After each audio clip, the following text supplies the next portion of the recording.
degrees under cloudy skies. I'm Morgan Cunningham, WTIC 1080 News. And that cold weather, it's not just impacting us in Connecticut or in New England, but it is part of a brutal storm system that is moving basically from the Rockies east, covering about 2/3 of the country. Even in the upper Midwest, where they're used to this kind of weather, they're not too pleased. I'm Bruce Marcus in Eagle River, Wisconsin. Even many longtime residents aren't comfortable with this type of cold. I hate it. I work outside every day, all day, so it's really tough. I think I hate winter. It's cold. It's too cold. And staying warm in this weather requires preparation. Long underwear, shirt, another shirt, long underwear again, jacket, and another jacket. Bruce Marcus for CBS News, Eagle River, Wisconsin. People who don't have a need to be out on the roads on Sunday and Monday are being asked not to locally, with the forecast showing this impending snowstorm barreling down on Connecticut over the course of the 2 days. State Emergency Management Director of the Homeland Security Department in the state, Brenda Bergeron, says that this storm stands out for a reason, and that is because we have not had a storm like this very much in recent years. They're saying this is the first kind of snowstorm like this in a decade. Even still, at this time, no decision's been made on a travel ban in Connecticut. But if you do have to be out, there are a few things that you ought to know. Connecticut's AAA chapter's out with some tips for those who do end up venturing out and driving in the snowstorm. Spokeswoman Tracy Noble tells us what's in her trunk. Jumper cables, reflective triangles, a small first aid kit, a flashlight that does have good batteries in it. I have even thrown in a blanket, and I have a small folding shovel, my heavy-duty ice scraper, and 2 extra pairs of gloves. Noble was on with Steve Parker this morning. She also advises knowing the health of your battery before going out. In Hartford, City Hall is going to be closed on Monday. We already know that, and we're expecting to hear that most schools will be closed, but no decision's been made officially on that as the capital city bundles up for a long weekend. Before the snow comes the deep freeze, with the feels-like temperature well below zero. Make sure you have a safe place to go. Mayor Arunan Arulapalam says call 211 or check the city website for warming center locations. Next step will be clearing lots of snow. More than 50 plows and additional personnel will be used. Still, the mayor expects the clearing to continue well into Monday. Then Public Works Director Chris Hayes says there's more work. About 24 hours later, we'll start hauling snow out of our most congested areas, like the downtown and some of our other major arteries. The city parking ban starts at 8 p.m. Saturday. In Hartford, Dave Mager, WTIC 1080 News. Once the snows come down, you'll want to be careful in how you remove snow and ice if you're not in the best of shape. Even if you are, it is something to look out for when using a snowblower. Dr. Isla Malloy, orthopedic surgeon at Yale New Haven Hospital, has this word of warning. Never stick your fingers in a snowblower, ever. If it stops working, see if you can bring it inside, allow it to thaw, and then try it again. And be careful of falls because it could lead to broken ribs. And civil rights activist Opal Lee's getting her own Barbie doll at the age of 99. Miss Opal Lee spent years battling to make Juneteenth a federal holiday, which finally happened in 2021. It's the day slaves in Galveston, Texas, finally learned that they were free, 2.5 years after the Emancipation Proclamation was signed. Lee told a gathering in 2024, July 4th freed the land. Juneteenth freed the people. Lee was honored that same year with the Presidential Medal of Freedom. The Barbie has curly gray hair and sports the outfit Lee would wear on her annual Opal's Walk for Freedom, a custom event T-shirt, white joggers, and sneakers. At a Juneteenth parade last year, this attendee said, She's a grandmother to all of us, and I love her. Allison Keyes, CBS News. WTIC weather. Well, the bitter cold is in place ahead of a winter storm beginning tomorrow. Today, though, partly sunny, brisk, and bitterly cold. High just 15 with real feels and wind chills below zero much of the day. Tonight, mostly cloudy, low 5. Tomorrow, cloudy and frigid with snow arriving, especially in the afternoon. We'll see rapidly deteriorating road conditions, a high of 14. Tomorrow night we'll have snow. Temperatures rising into the 20s. It tapers off Monday morning after accumulating at least a foot.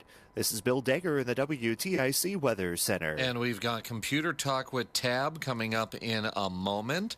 For these stories and more, go to WTIC.com. I'm Morgan Cunningham, WTIC 1080 News. Hi, I'm Jerry Puya from Between Rounds Bakery Sandwich Cafe. My brother Joe and I have been making our awesome bagels in South Windsor, Connecticut for over 35 years now. If you haven't tried them yet, then please consider doing so. You can purchase our bagels at many grocery stores, including all Big Y locations, all Highland Park Market locations, all Geisler supermarkets, several ShopRites, several Price Chopper Market 32 stores, Fitzgerald Foods, and if you want home delivery, contact the Modern Milkman. Now we need your help to expand further. If your favorite grocery store does not carry our bagels, then please contact me and I will reach out to them. My email address is jerry@betweenroundsbagels.com. I'll keep you posted on my progress. Thank you for your help. Between Rounds Bakery Sandwich Cafe. We'd love to see you. A savory, flavory, bagel deli and bakery. Between rounds. Between rounds. Between rounds. Between rounds. Tastes so good. Pete Sweeney, Director of Operations at United Tool and Die Company in West Hartford. He had a serious problem with his managed service provider. We were paying them approximately $130,000 a year. So Pete called Tab Computer Systems, an actual service provider. Tab went through everything with us, provided us with a price that was significantly less. Call Tab today, 1-888-TAB-4-HELP, 1-888-TAB-4-HELP, or visit tabinc.com. Technologies advancing business. Tab Computer Systems. This is WTIC's Computer Talk with Tab, hosted by Eric Semmel and Dennis Halnon of Tab Computer Systems. Interact with Eric and Dennis by phone at 860-522-9842 or email them in the studio at gethelp@tabinc.com. Get help anytime at computertalkwithtab.com. Now, here are Eric and Dennis on WTIC News Talk 1080. And good morning. This is Computer Talk with Tab. I'm Eric. And I'm Dennis. And that's the actual Dennis. I'm here. He's back from his holiday. I am here. I am here. I am here. And you were away in the nice warm sun for a while. Oh, there, yeah. Huh? It was fantastic. Nice. Out in the Caribbean. And you were saying just a week ago you were snorkeling. Yep. And here you are now, Dennis. 8 degrees. Or and colder. -5 at my house. Yeesh. No fun. Well, we're glad you're back. So we're here in the getting ready for snowpocalypse. It's a what is it? It's a French toast warning. French toast emergency, something like that. Yep. Get your milk and bread and eggs, and we're making chili. Oh, you're gonna make chili? Yeah, That'd be my nice. wife said they were almost out of kidney beans. Whoa! So everyone's got the same idea about this too. But we're going to be hunkering down and dealing with snow, because what is it? It's New England, for crying out loud, in the dead of winter. Oh, and it's cold. I haven't heard anything about global warming, by the way, but we're okay. Let's go ahead and talk about what's going on at 10 o'clock. We're very excited. We're going to have a guest on our program to talk about electricity. Electricity. Wow. And we actually have that here in Connecticut. We do. We pay an arm and a leg and a kidney for it. And basically, Michael Caron is a former commissioner of PURA. He's been on there for quite some time. He'll talk about what PURA does and how we maybe talk about how we got into this predicament that we're in. And there's also a very expensive bill coming due, $1 billion worth of storm damage that, guess what, has been kind of kicked the can down the road. So you know you're going to pay for it. Someone's got to figure this out. So on top of your outrageously crazy bills, that's in your future. And we'll talk a little bit about, too, as to how we got this arrangement of a monopoly power system that seems to have stemmed out of Chicago. A bunch of robber barons back in the 20s came up with an idea. You know what? This competition thing stinks. Why don't we just make it so that the politicians regulate us? Believe it or not, it's the coolest story that I've heard, and Michael will talk about that as well. So we're looking forward to chatting with him. But I gotta wind up this tune for you guys. You might remember this tune. This actual tune that we're gonna play was a commercial from, I don't know, maybe even a half a decade ago now, from the big game. 15 years ago. This is a 15-year-old commercial, Carolyn says, And it's germane to my story that I'll be bringing up after we play it. So let's listen to the Green Police. Okay. So it's 3708, paper plastic. Plastic. That's the magic word. Green Police. You picked the wrong day to mess with the ecosystem, Plastic Boy. Battery! Let's go! Take the house! Come on! Put the rind down! Sir, that's a compost infraction! Oh! Did you install these bulbs? Well, Tragedy strikes tonight where a man has just been arrested for possession of an incandescent light bulb. What do you guys think about plastic bottles now? The water setting is at 105. Yeah. The hot tub at 105. You got a TDI here? Clean diesel. You're good to go, sir. Clean diesel. So I love that commercial. And thank you, Carolyn. This is a 15-year-old commercial. And, of course, clean diesel, right? We kind of joked about this. This is where Farfignugan cheated on their clean diesel, remember? Right, because they figured out how the car could detect that it's being tested, and then it would run the engine in a different way so that it would pass. Correct. So they give you that virtue signaling of all that clean diesel stuff, and then they cheat on the actual test. You can't be more cynical than that, and that's why I love it as far as something to play for you guys. Well, here's even more craziness.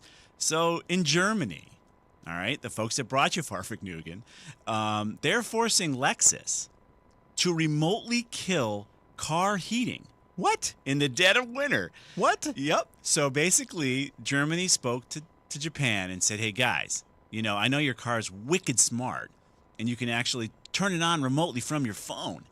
Might you use that technology to make sure that you can deprecate heating the car while idle? What? Yep. That's what they did. They actually did this. So now if you purchased a high-tech brand new vehicle from Lexus and you wanted to, and it's 8 degrees, what was it again at your house? -5. And it's -5 outside. You got some frost on your windshield. You guess what? You got to go out there and breathe on it yourself.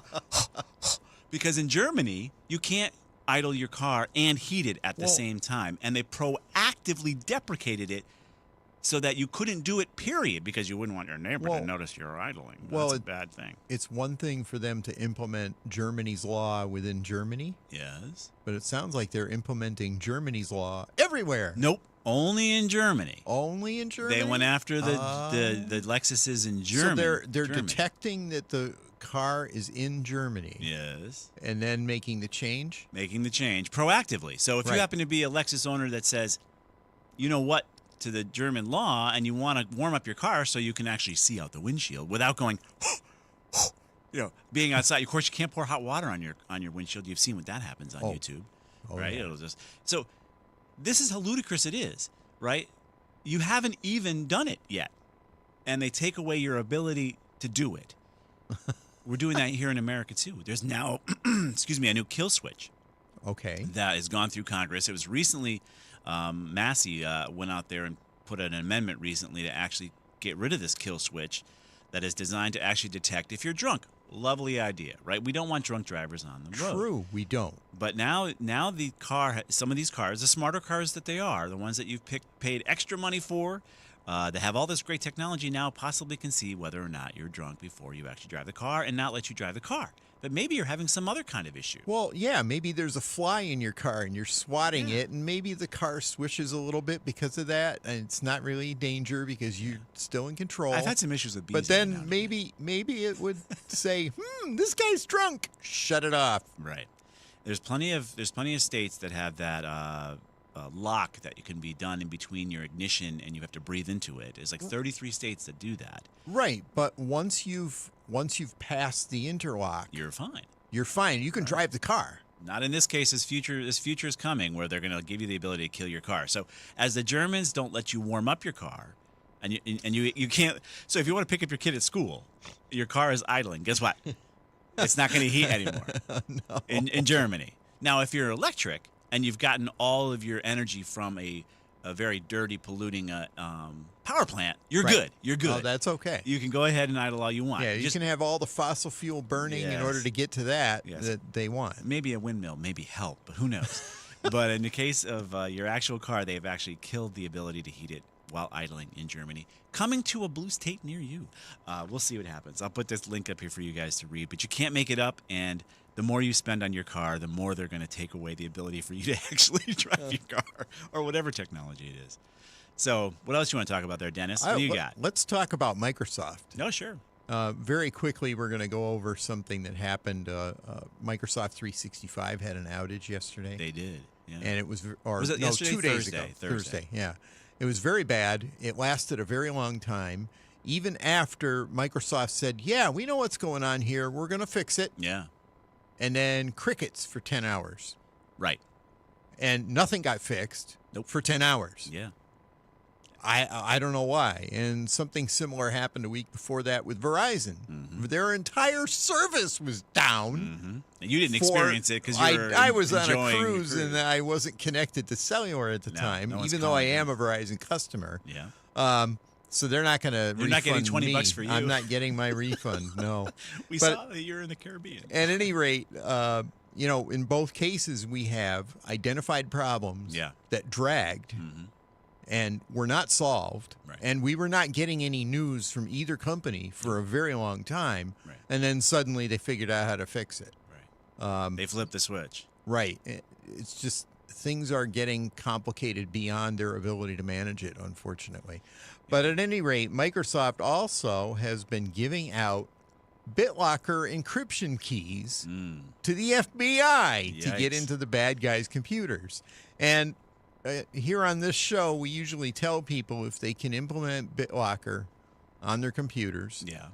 Consumer computers with a home operating system do not have this feature, so you're not going to be able to turn it on. You need Windows Pro. Okay. Oh, so I didn't even know that. So you're telling me if I'm a home user, I can't encrypt my machine? If you're a home user with the home operating system with that designation in it. No privacy for you. Bingo. But at any rate, whenever it's not private anyways. Well, here's the thing, right? Yeah. We tell people to enable that, especially businesses, because they want to protect their proprietary data. And their customers' data.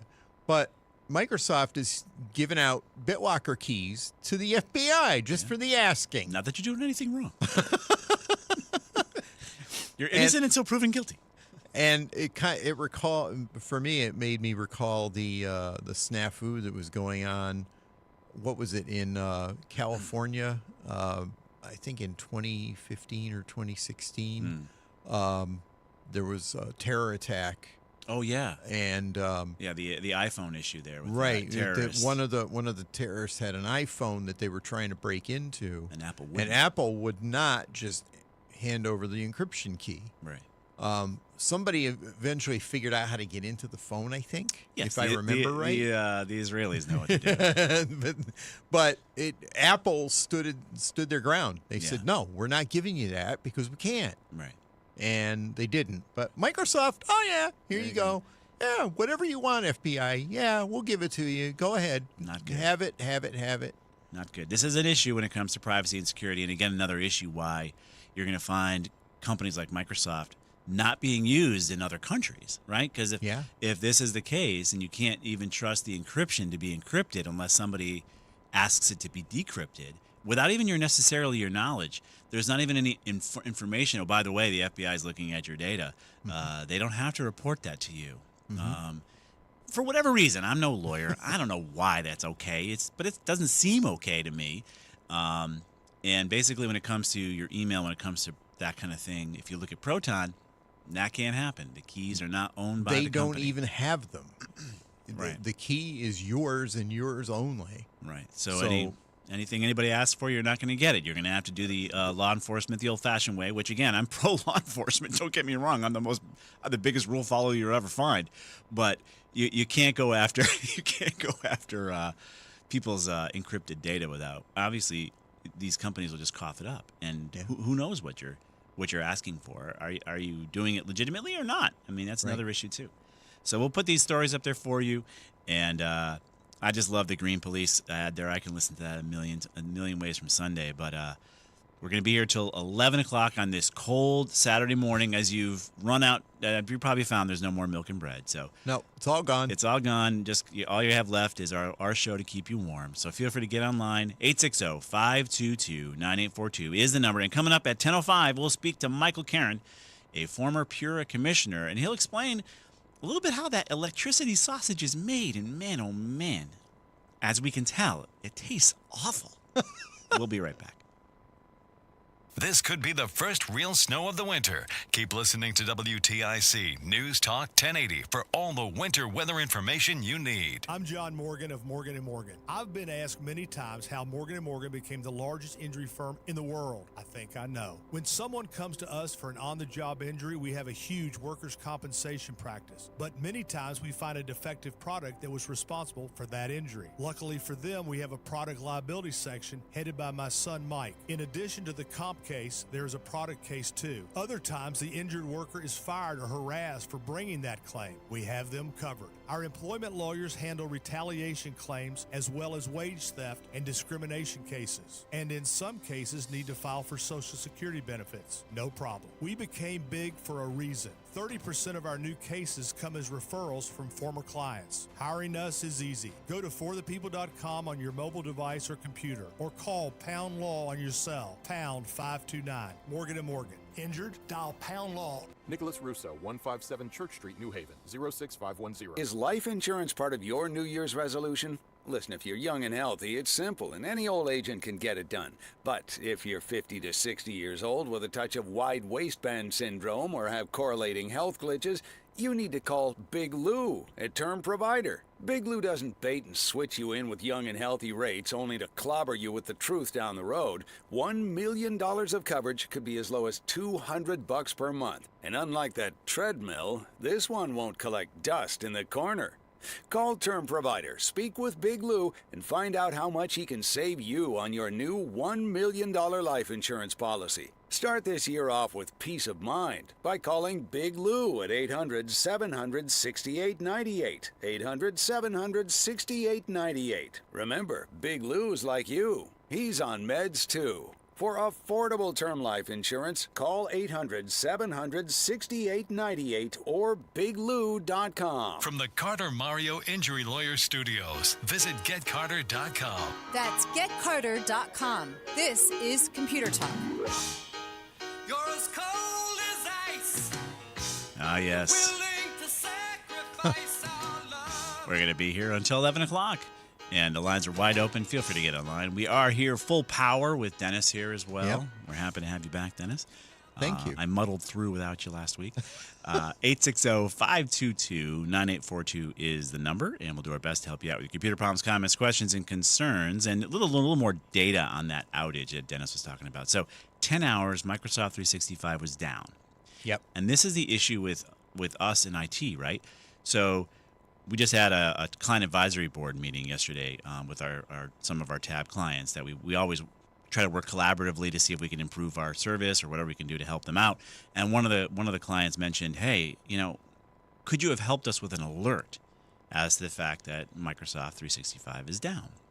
Sure. Obviously, we can't email you. Well, yeah. I mean, it's down. The issue is, though, how often we cry wolf. The problem with Microsoft as a partner, it's a partner with us. Right. They don't tell us diddly. No.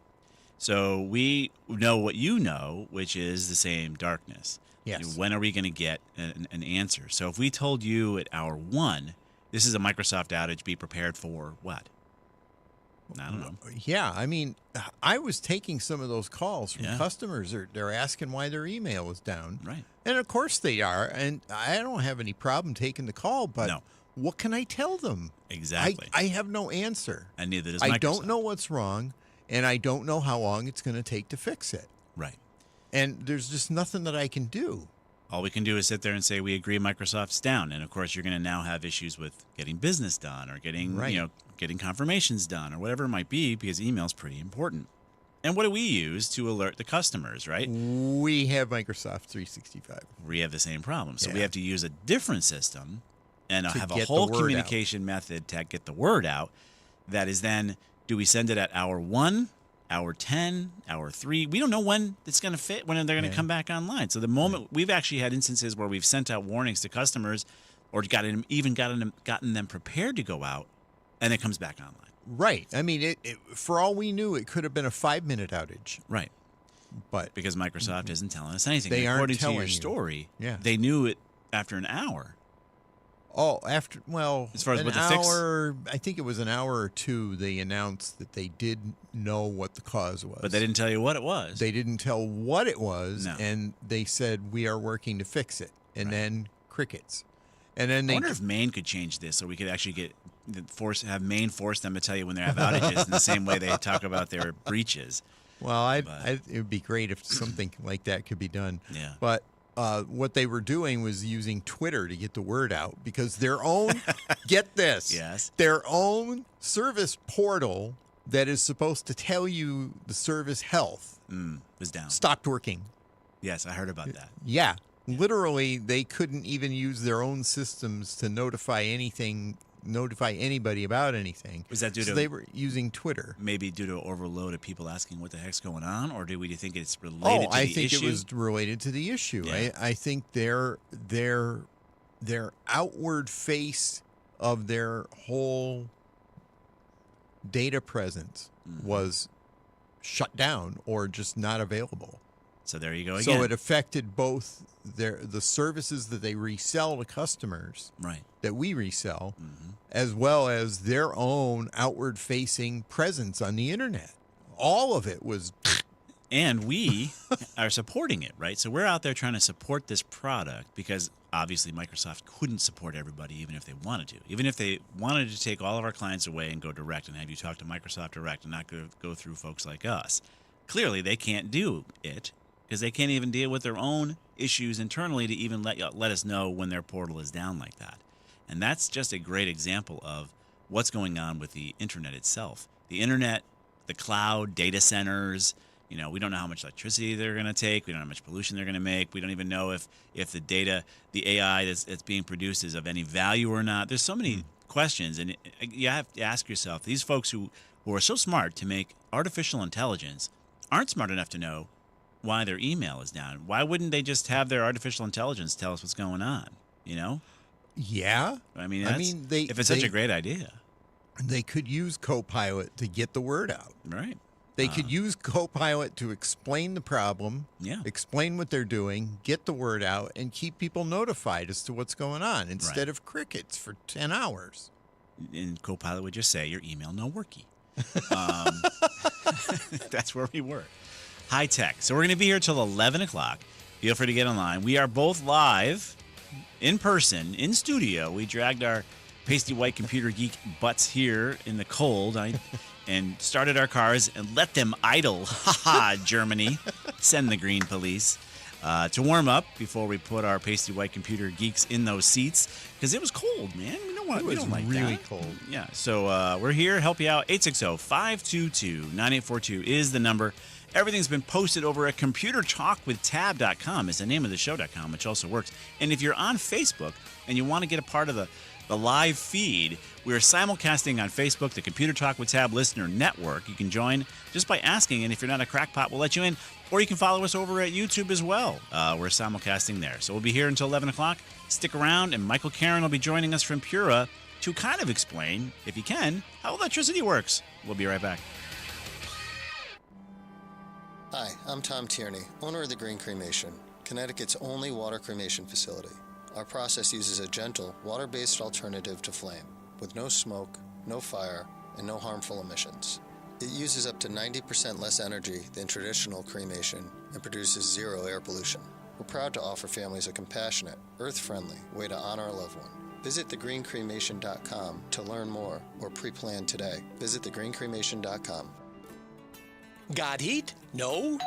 Say, come on into Campbell. If it's cold outside and inside, contact Campbell. Campbell Heating and Cooling does business the American way with their own technicians, so you know that you can trust who's coming into your home 24 hours a day, 7 days a week. From simple service to a complete system replacement, count on Campbell, veteran-owned and operated. Campbell Heating and Cooling. Visit CampbellCooling.com. Campbell Cooling uses all major name brands, including American Standard Heating and Air Conditioning and Mitsubishi Heating and Cooling Equipment. And now, a WTIC news update. Good morning. It is 9:30 and a very cold 5 degrees in Greater Hartford. I'm Morgan Cunningham, WTIC 1080 News. We start with a problem on the roads. It's in Cheshire, we see, on I-84 westbound. 2 vehicles wrecked between exits 28 and 26. The right lane is taken out. That happened in the last 15 minutes, a relatively new crash. Make sure you're looking out for that and some slow go in that area as you go by. Meanwhile, if you're heading outside today, make sure you bundle up and, if at all possible, prepare accordingly today so you can stay inside tomorrow and into Monday. That's because of a wild and wide winter storm system that's approaching Connecticut in the next day. It's covering 2/3 of the United States, in fact, with frigid temperatures in the single digits or teens at best, and snow that can be upwards a foot and a half or 2 feet, depending on where you're located in the some 2,000-mile span of the storm.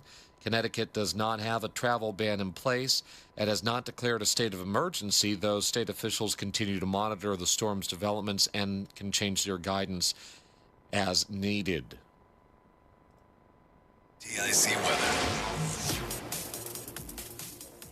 Well, the bitter cold is in place ahead of a winter storm beginning tomorrow. Today, though, partly sunny, brisk, and bitterly cold. High just 15 with real feels and wind chills below 0 much of the day. Tonight, mostly cloudy, low 5. Tomorrow, cloudy and frigid with snow arriving, especially in the afternoon. We'll see rapidly deteriorating road conditions, a high of 14. Tomorrow night we'll have snow, temperatures rising into the 20s. It tapers off Monday morning after accumulating at least a foot. This is Bill Denger in the WTIC Weather Center. And we've got more computer talk with Tab up next. Here they're talking electricity. Everybody likes that. I'm Morgan Cunningham, WTIC 1080 News. My name is Whitney Allen. I am a widow. My husband, Ryan, died. We never thought in a million years we'd have to use life insurance. The unexpected happened. With Ethos, it is so fast and easy. It's 100% online. You can get a quote in seconds, apply in minutes, and get same-day coverage. No medical exams, and you can get up to $3 million worth of coverage through Ethos. Get your free quote at ethos.com/radio. That's ethos.com/radio. Time spent on application may vary. Online health questions required. At Audion Hearing, our mission is simple: to make better hearing affordable for everyone. We're proud to offer high-quality, rechargeable hearing aids starting at just $98. Clear, comfortable, and ready to use right out of the box. And here's a study worth hearing. Research shows that wearing hearing aids can reduce your risk of dementia by up to 61%. Join over 1 million happy customers and hear the difference today by going to audionhearing.com. That's AUDIEN hearing.com.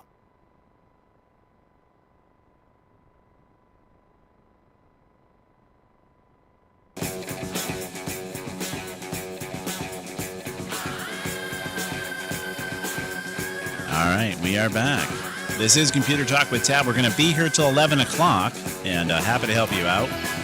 I'm sure you're oiling up your shovel, and you're putting the old. I've seen these things on the interwebs there, where you take your, what is it, your Pam, and you spray it on your snowblower blades. Oh yeah, yeah. People actually did that. Yeah. So whatever you're doing out there, getting gassed up, getting your snowblower lubed up. Go ahead, Carolyn. No, that's the new segment, because I don't know where you guys are. I know. Because there's no callers. I haven't talked to anyone. You're all going to call in at once now. I know it. You all gang up on me. Four lines wide open. We got to go through, debunking the hacks, or, what people think are hacks online. I don't know how many videos I see every single year. Someone's like, take boiling hot water and pour it on your car. And it's like, that's not. Yeah. Well, they're going to have to do that in Germany now. Yeah. But, yeah, it's not a good idea. Don't do any of that. But we're going to be here till 11 o'clock. We have 4 lines wide open. 860-522-9842 is the number. Happy to help you out with your computer problems, comments, questions, and concerns. And at 10:05, we do expect Michael Caron to join us, a former commissioner of PURA, who's been in the thick of things for quite some time, interpreting what the legislatures said he had to do when it came to how electricity works. Which is a key as far as I'm concerned. If you think about the whole PURA scenario, we like to hate PURA, right? We always, they're the ones that are killing us with regulation, these costs. But guess what? They don't set them. They do what the legislature tells them to do. So you can thank your legislature for not understanding how electricity works, because all Puro is trying to do was live within those frameworks. Right. They can't come up with them on their own. Right, and they can't write their own laws. They just have to follow the laws that are on the books. So, as I've always said, we get the government we deserve. So clearly you must like paying what you're paying for electricity. But he'll be on and talk about just how the sausage is made when it comes to electricity. And we do have your calls coming in, which is good to see. 860-522-9842 is the number. Carol will get to those. As we wait, do you have any stories you want to bring up there, Dennis? It is the end of an era in more ways than one. All right. Sony, the company that gave us, among other things, great televisions for decades. I mean, going back to a long time, and they were trend setting. They were technology defining television sets. They are exiting that business completely. They're just they done. have sold it off, and they are handing it over to TCL. Which is a Chinese company. Yeah, I've seen their stuff. You can get a good TV for like nothing. It's practically free. I know, and they're.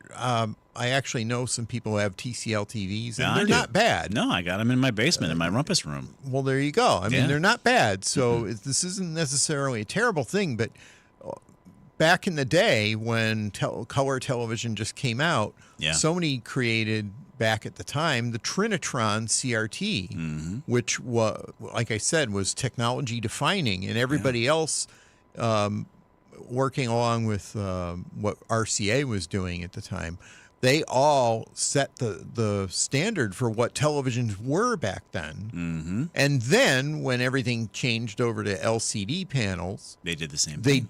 Sony did the same thing with their Bravia line. Correct. Now, they've long ago shut down their CRT operation and their plasma operation. Oh, yeah. But right now what's happened is that they've sold off the Bravia line to TCL. And that's an amazing thing, because when Sony came up with that LCD technology, basically movies were actually locked into that color to make sure that if their movie was put out on a screen, they would use the Sony Bravia line as the actual de facto model for how it was supposed to look. So a blue on that TV was going to look as it was supposed to look from the movie side of things. So that was the standard, the gold standard. So now this super cheap, I mean, the TVs that are out there from TLC, I mean, I think it's like the warranty is like good luck. I mean, it's like, what do you want for $200 is the warranty? But no, I mean, they generally seem to last, and they're super, super cheap and thin. So it's a sad thing to see. But this is the whole thing, right? This whole thing with good to great and watching companies go from point A to point B. How do you go from being that good to not being able to figure out how to produce a TV at a lower cost? Either. Yeah. Right. Because that's apparently why they exited. They just weren't making any money. I mean, they're making nice televisions and people are buying them, but this isn't giving us too much cash flow, so why bother? Yeah. And for me, it recalled IBM selling off their computer manufacturing and server manufacturing to Lenovo. Which is kind of a funny story in itself, which if I ever have a time to go over that. Well, you don't now. They're calling in, Dennis. I know. That's why I'm waiting for the calls to open up. We're going to go ahead and get you your calls. Carolyn predicted this. Let's go to Mike in Bristol. What's going on, Mike? Hey, good morning. Snowblower's full of gas, so I figure, I might as well call in and there you go. Help me. Nice. Hey, TurboTax told us that we're not going to be able to run our software on Windows 10 machines. I'm wondering, as an amateur like me, can I go ahead and upgrade that machine to 11 or 12 or whatever the next stop is, and get TurboTax to work this year? You can if it's qualified to upgrade, and Microsoft makes that information available. There are a couple of caveats. Number one, you don't want the computer to be too old, because even if it's capable of running Windows 11, it's probably going to drag if the CPU is too old. So how old is the computer? I'm going to guess 4 or 5 years old, but I've only run TurboTax on this thing. So It's All not right. like it's loaded up with all kinds of other stuff, you know? All right. Well, 4 or 5 years old is well within the range of what Windows 11 should be capable of. And I'm just thinking out loud that it should be upgradable. There is one thing that could get in your way. All right. Okay. And that is if the Trusted Platform Module, or TPM, is not enabled in BIOS on the computer. A lot of computers were sold in the time frame when you bought it that had a fully qualified TPM on board that will support Windows 11. It'll make it very happy, but for some idiotic, there is no valid explanation for why the companies did this. But a lot of the manufacturers manufactured the machines with the TPM disabled on board. Yeah. Now, like I said, I mean, it's just insanity that they did that to people, but they did. Yeah. And you have to go into the BIOS to enable it. And we can post an article about how to do that. I think we've already got that on the website. We do. But would be Mike great. G and I will come up with something for that. So Tom, Peter, Michael, I've got to worry about that BIOS. Okay. Yeah. And then I can see the online. I can see Windows 11 or 12 or whatever. 11. Can I just push a button and have it update? I mean, it might already be trying to feed it to you. Yeah. Open up the system settings, which you can do with I think it's Windows. The Windows E. key and E. Yeah. Yeah, and then go into the Windows Update section. No, Windows I. Sorry.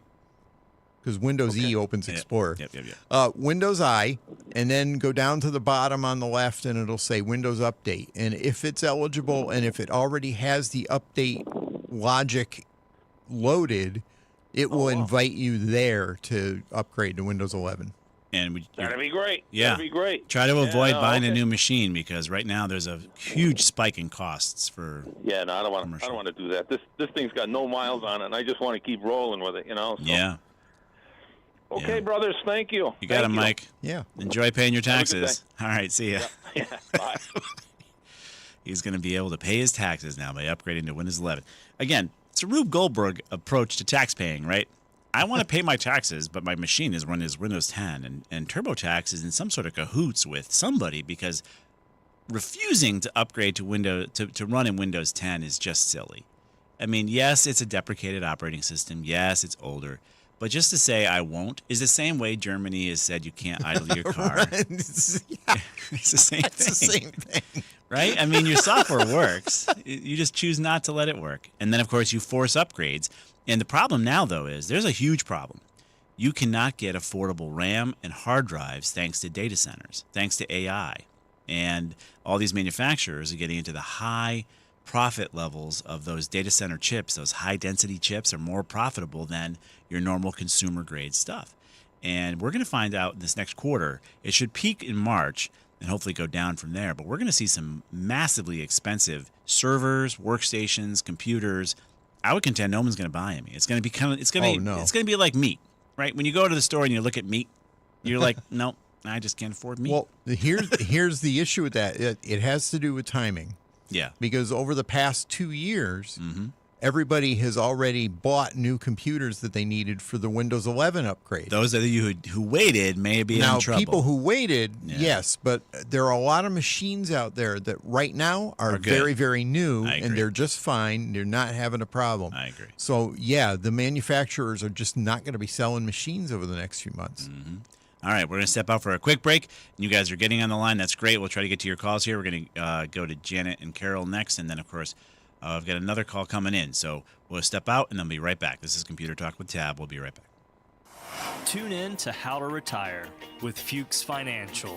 The main thing for the majority of the listeners out there who are approaching retirement is I don't want to be surprised. Helping you build, preserve, and manage your wealth. So you've got Roth IRAs, you have individual accounts. Finding the right taxable strategy, that's going to be huge for you. Tune in to How to Retire with Ben Fuchs. Sundays at 8 a.m. and 10 a.m. right here on WTIC News Talk 1080. Brian Shackman here for QC Kinetics. Listen, all of those New Year's resolutions are coming from you at all sides. But when it comes to joint pain, if you're suffering, you can do something about it right now. And at QC Kinetics, they have a free consultation. You go in there, you talk to them. If it's right for you, great. At the minimum, you learn something about your body, and whether it's hips, shoulders, back, whatever it is, if it hurts, they can help you. It's non-invasive. There's no surgery. There's no drugs. You can skip that 3 to 6 months of recovery. Give QC Kinetics a call. And again, they're in Avon, New Haven, and Glastonbury, so chances are they're really close to you. So stop doing nothing. Start doing something with QC Kinetics and get moving without pain. And it's a new phone number, so grab your pencil so you can set up that free consultation at 860-850-2682. Again, 860-850-2682. Again, QC Kinetics, they're in Avon, Glastonbury, and New Haven. If you have joint pain, you want to do something about it, set up that free consultation at 860-850-2682. Mystic, Hamden, Putnam. When you want local news, turn to WTIC News Talk 1080, reporting on the local stories that affect you. From Manchester to Mystic, Hartford to Hamden, and Putnam to Plymouth, one radio station has your local news and breaking news as it happens. WTIC News Talk 1080. Listen on your radio, smart speaker, and on your phone with the free Odyssey app.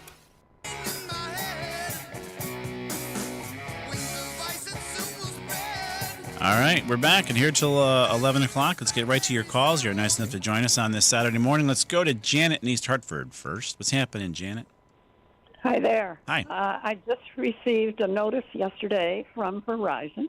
How'd you receive it? How did you receive it, Janet? Frontier, and I wonder, I have, had Frontier since AT&T days. Oh, okay. And I know that Verizon had a problem last week, but they're much more energetic about selling their wear all over the place, and I wondered if there's any, are there any secrets that are going to be happening that we should know about? Verizon did buy Frontier's fiber business, I believe. Yeah? I didn't hear that. Yeah, yeah, they did. All right. I'm pretty sure of it. So, yes. Why would they have to actually solicit her? Because they're going to get it by default. Well, here's the thing. If you're not, even if you're a Verizon customer because you've got their cellular, they still have to sell you fiber if they want you to have it. But if you've already got Frontier and they've already bought it, you probably don't. So, Janet, you're using Frontier right now? Hello, Janet? Don't listen to you're listening to the broadcast. It's going to cause some issues. So you got to turn it down. Do you already have Frontier? Yes, I am. You do have Frontier now, right? Hello, Janet. Oh, boy. Janet's got a lot going on there. You can't listen to us on the radio, Janet. You got to listen to us on your phone. Yes, I do. Yeah. Okay, you have Frontier now. So let's just quickly answer your question. Competition is good. If Dennis is right, which he'll check, I think he probably is. He's been right all the time.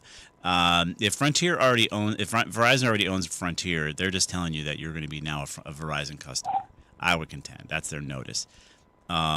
But you could also be a cellular connection type of Wi-Fi customer as well. You don't have to get your internet from the wire anymore. You can be wireless. So that is an opportunity. Also, East Hartford is looking at other fiber services that you may want to take a look at. Take a look at Go NetSpeed and take a look at it depends on where you're located, but I think East Hartford's pushing to get some sort of community style fiber as well.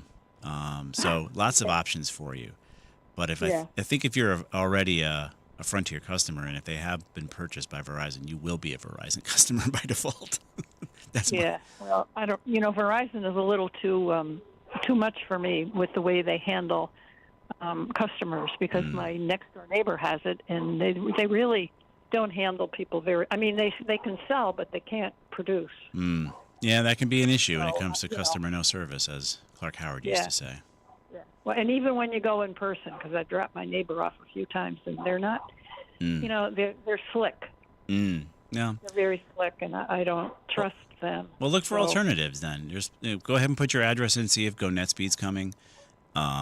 There's always alternatives now. We finally have some competition in internet, and I think Dennis is checking on the Verizon Frontier. Well, yeah, I found a CT Insider story that mentioned that the acquisition was just completed. Oh, good. So yes, you are a Verizon customer. You are, whether you want to be or not, you are a Verizon customer now because you had Frontier. So there you go. Bang. Yeah. It's already been done to you. But that doesn't matter. But I'm also leery of having a community. The town of East Hartford. They like to, they like to ride the half moon, up to the skies and say we have a community. Internet.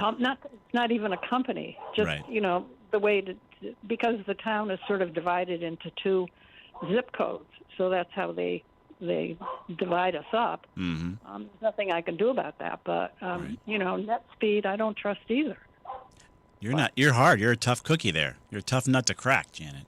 Well, no, but then there's Proton. Proton's an email system, but that's not an internet system. Right. So, Proton can't give you internet service. Yeah, you need the actual internet first. So I would tell you to look at GoNetSpeed. I appreciate you not trusting anybody. I do actually work that way first. Trust but verify. Well, because I listen to you all the time, and I bring my my stuff over when you have your little roundup over by the street that isn't anymore. Yeah, I know. They shut down our street. Yes. How do you know a town doesn't want you anymore? When they shut your street down. Yeah, Janet. Yeah. Take a look at take a look at the alternatives. There's not a lot of choice, but there is some choice out there. And I would tell you to look at GoNetSpeed. If they come to your address, they may be a good alternative if you're not considering keeping Frontier Verizon. Okay. All right. Okay. Well, I'll sleep tonight, so thank you. You got it, Janet. See you later. Thank All you right, very bye-bye. much. You're welcome. Okay. Bye. Bye. That dog may not help her sleep. Yeesh. Let's go to Hanover and Carol. What's going on, Carol? Hi. So I bought a new computer. Congratulations. Thanks. And I had all my files onto an external hard drive, and I dragged them over to the C drive on my new computer, and I thought everything was going fine. And then come to find out, it didn't put them on my computer. It sent them off to friggin' OneDrive. If we had a nickel for anyone who says frickin' OneDrive, yeah, they thought you'd want it in the cloud, Carol. They just couldn't imagine you wanting it on the. I know. You should. And I know in a week or two they're going to send me a message. Oh, your OneDrive is full. You have to pay blah blah blah a month for more storage. Possibly. Yep, that's a thing. So how do I get them out of OneDrive and onto my computer? Do you already have this all explained somewhere, and you can repost the link? Well, what you're going to do is you're going to do kind of what you did already, but you're going to do it in a different direction. Mm-hmm. You're going to open up OneDrive in Explorer on the computer where those files are now. Yeah. Then you're going to copy them, and you're going to make sure that when you copy them to somewhere, it's on your C drive and not OneDrive. Right. Make a directory. Create a directory on the C drive. Maybe call it Files from OneDrive so that you're very clear as to what it is. Mm-hmm. Okay. And then copy those files down from OneDrive to that location. And then you got to remove them from the cloud. And then you're going to later remove them from the cloud, but don't do that until the copy operation is done and you're happy with the results. But here's the question. You It's removed. going to take forever. No. Not necessarily. It depends on your internet. Most likely your internet will be fine. The bigger question I would think is, you removed them from the OneDrive.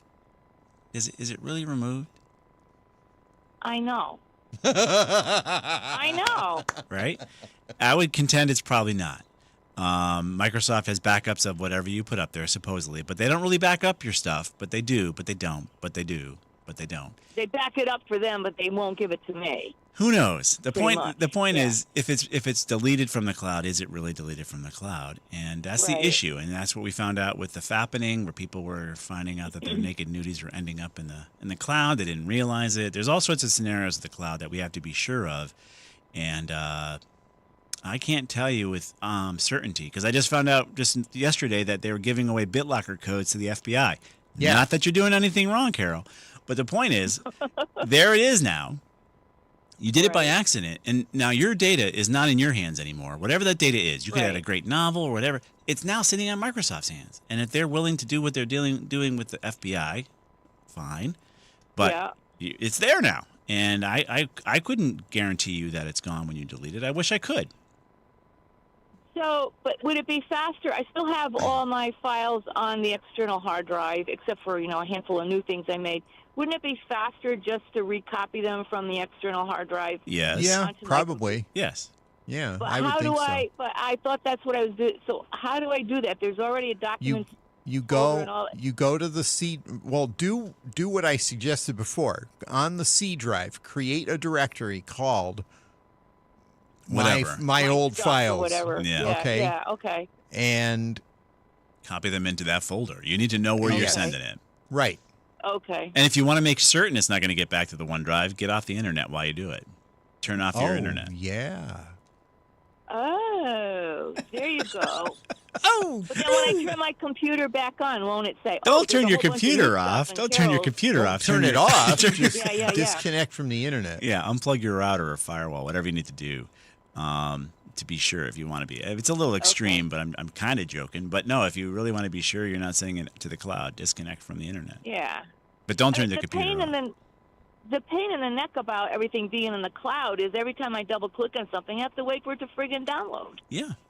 And you don't even know where your stuff's going. That's part of the problem. know. Is where is your Probably in data going? China.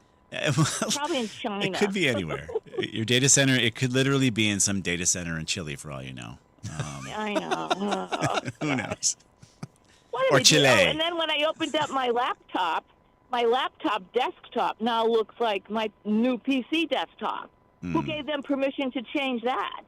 Say that again. What do you mean?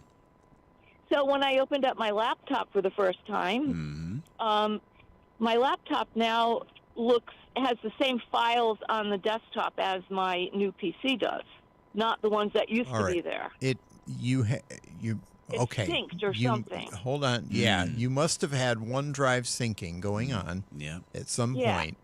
And then you logged into the new computer with a Microsoft account because it forced you to do that when you powered it up for the first time. And then it just synced everything back down.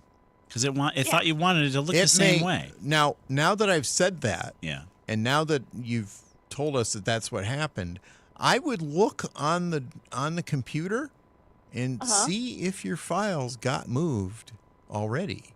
Right. Some of them, maybe not all of them, from that external drive, but some of those files may already be where you want them to be.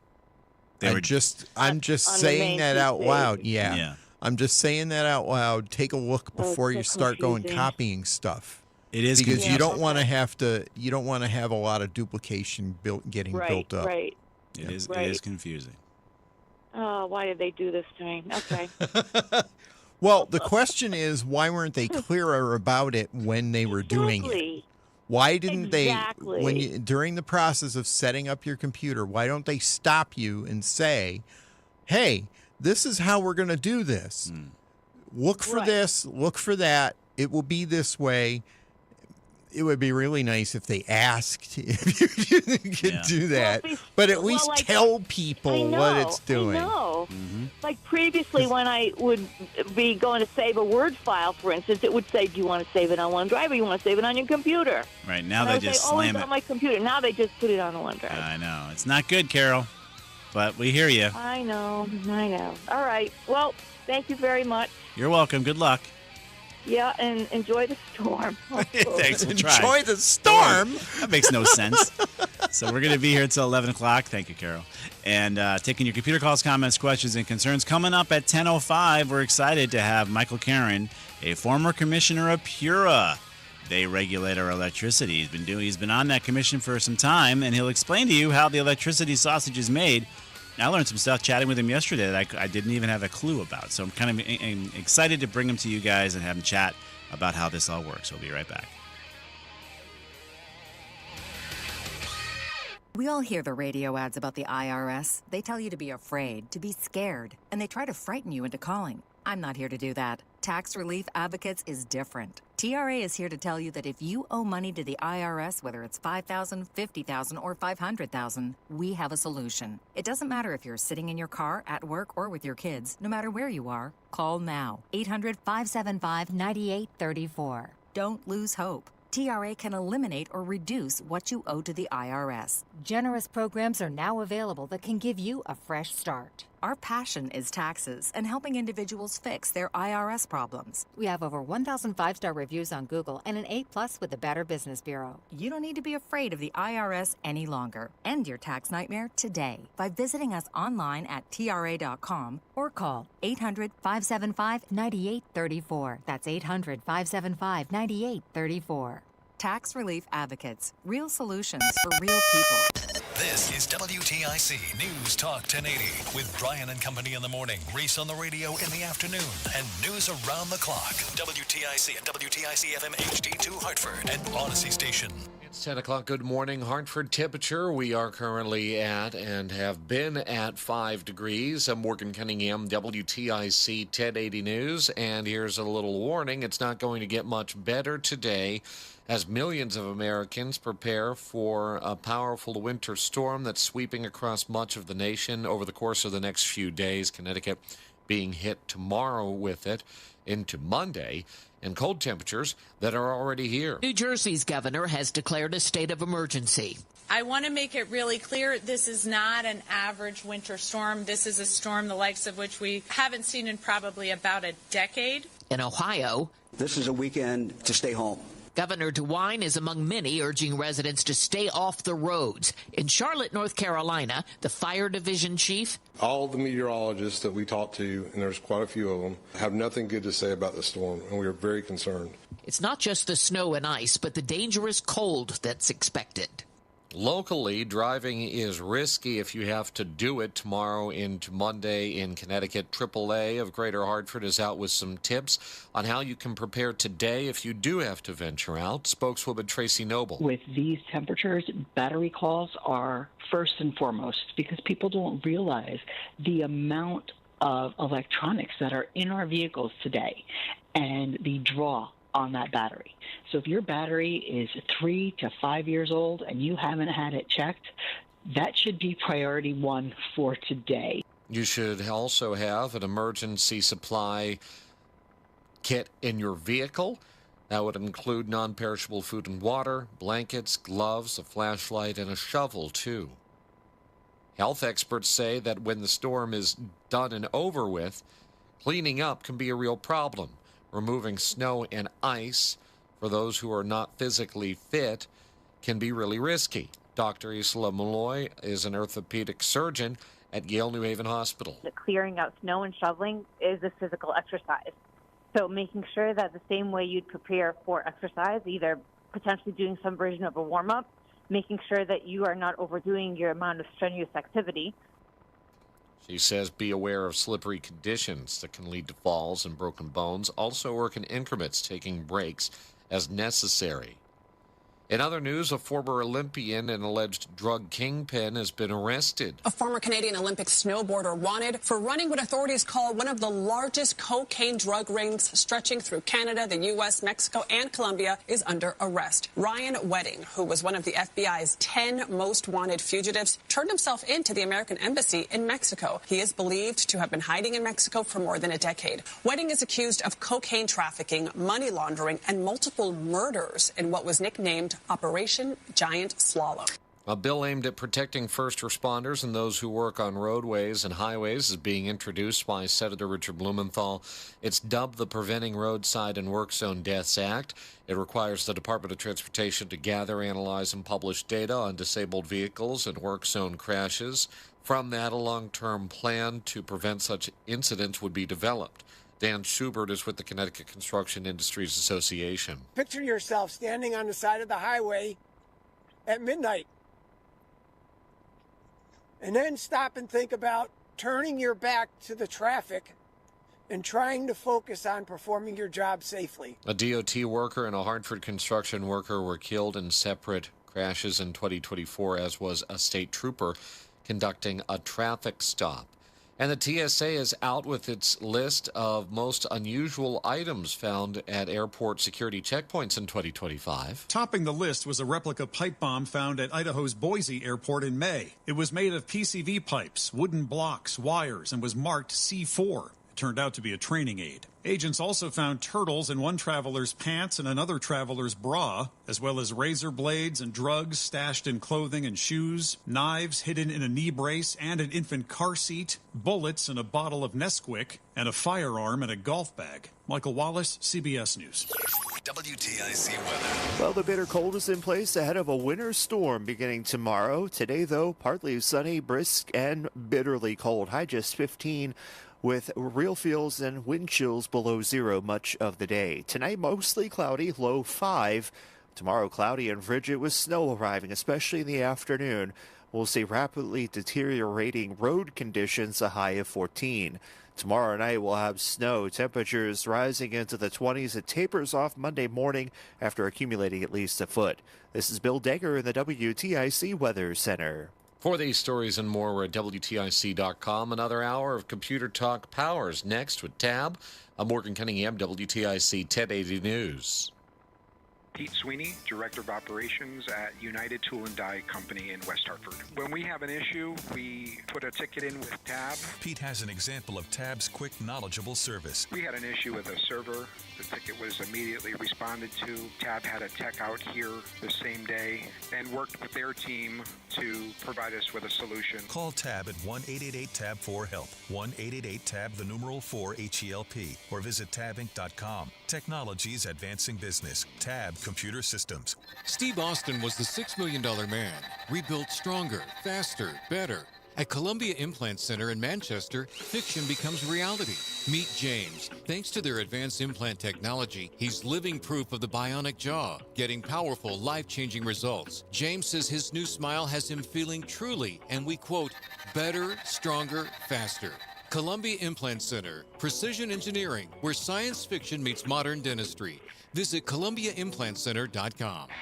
This is WTIC's Computer Talk with Tab, hosted by Eric Semmel and Dennis Halnon of Tab Computer Systems. Interact with Eric and Dennis by phone at 860-522-9842 or email them in the studio at gethelp@tabinc.com. Get help anytime at computertalkwithtab.com. Now, here are Eric and Dennis on WTIC News Talk 1080. And good morning. This is Computer Talk with Tab. I'm Eric. And I'm Dennis. And we're going to be here till 11 o'clock. And we are lucky enough to have a former commissioner of PURA on the line, Michael Karen. You there, Michael? I am here, Eric. Good to see you. Oh, good to see you. Hear you. Yeah, it's all the same thing. Theater of the mind. You're seeing us in your head. We're happy to have you on the program. Michael, you have been a commissioner of PURA for how long? It ended up about 13 and a half years. 13 and a half years. All right. Regulating electricity. So having you on this program, you and I have talked in the past. I've always wanted to have you talking about, either internet or electricity or what have you. But electricity obviously is big in the news, and we chatted a little bit yesterday about what's going on with electricity. And I'm like, you need to come on and explain to the folks a little bit of how electricity works in Connecticut, because I think we don't understand it. We clearly don't understand it. And having you on to explain, if you could explain PURA's role, like how is it, what is the purpose of PURA? What do you guys do to actually get us the rates that we end up with? Okay, rather broad question. Yes, sir. The regulator throughout the country essentially stands in for lack of a competitor. Mm-hmm. So utilities, by the nature of their investments and the way they're structured, are known as a natural monopoly. Yeah. And the services are critical and have been since the early 20th century. Mm-hmm. It was recognized that nothing could really replace electricity. Steam power just went away as electricity became more and more efficient and cheaper. Yeah. And one of the ironies of the fact that they're a monopoly is that it was the best way that they found to reduce costs and increase customers, thereby increasing revenues, but also spreading the fixed costs of generating electricity in the first place and distributing it over a broader group of customers. Mm-hmm. So it was one of those ironies why they ended up becoming a monopoly. Yeah. I want to talk about that further at some point, but go ahead. But anyway, so the regulator is there to monitor the costs, the investments, and the costs of the utility as they run their business as a prudent, reasonable person would. It's a reason in legal terms, the reasonable man principle. All right. So we're not there to micromanage them, but we're more like the Monday morning quarterback. So utilities make investments on their own to raising money in the stock market, to shares of their companies, and through bonds of investors. Now, as far as the regulator, Michael, I mean, you also are interpreting statutory laws created by our legislature, right? You're not deciding what's reasonable or not. The legislature has said here's the framework that you have to follow, correct? Yeah, there's a framework, but we do have broad discretion through the statutes on determining what are prudent measures. But that's also determined in statute as well, that there are three conditions to show prudency.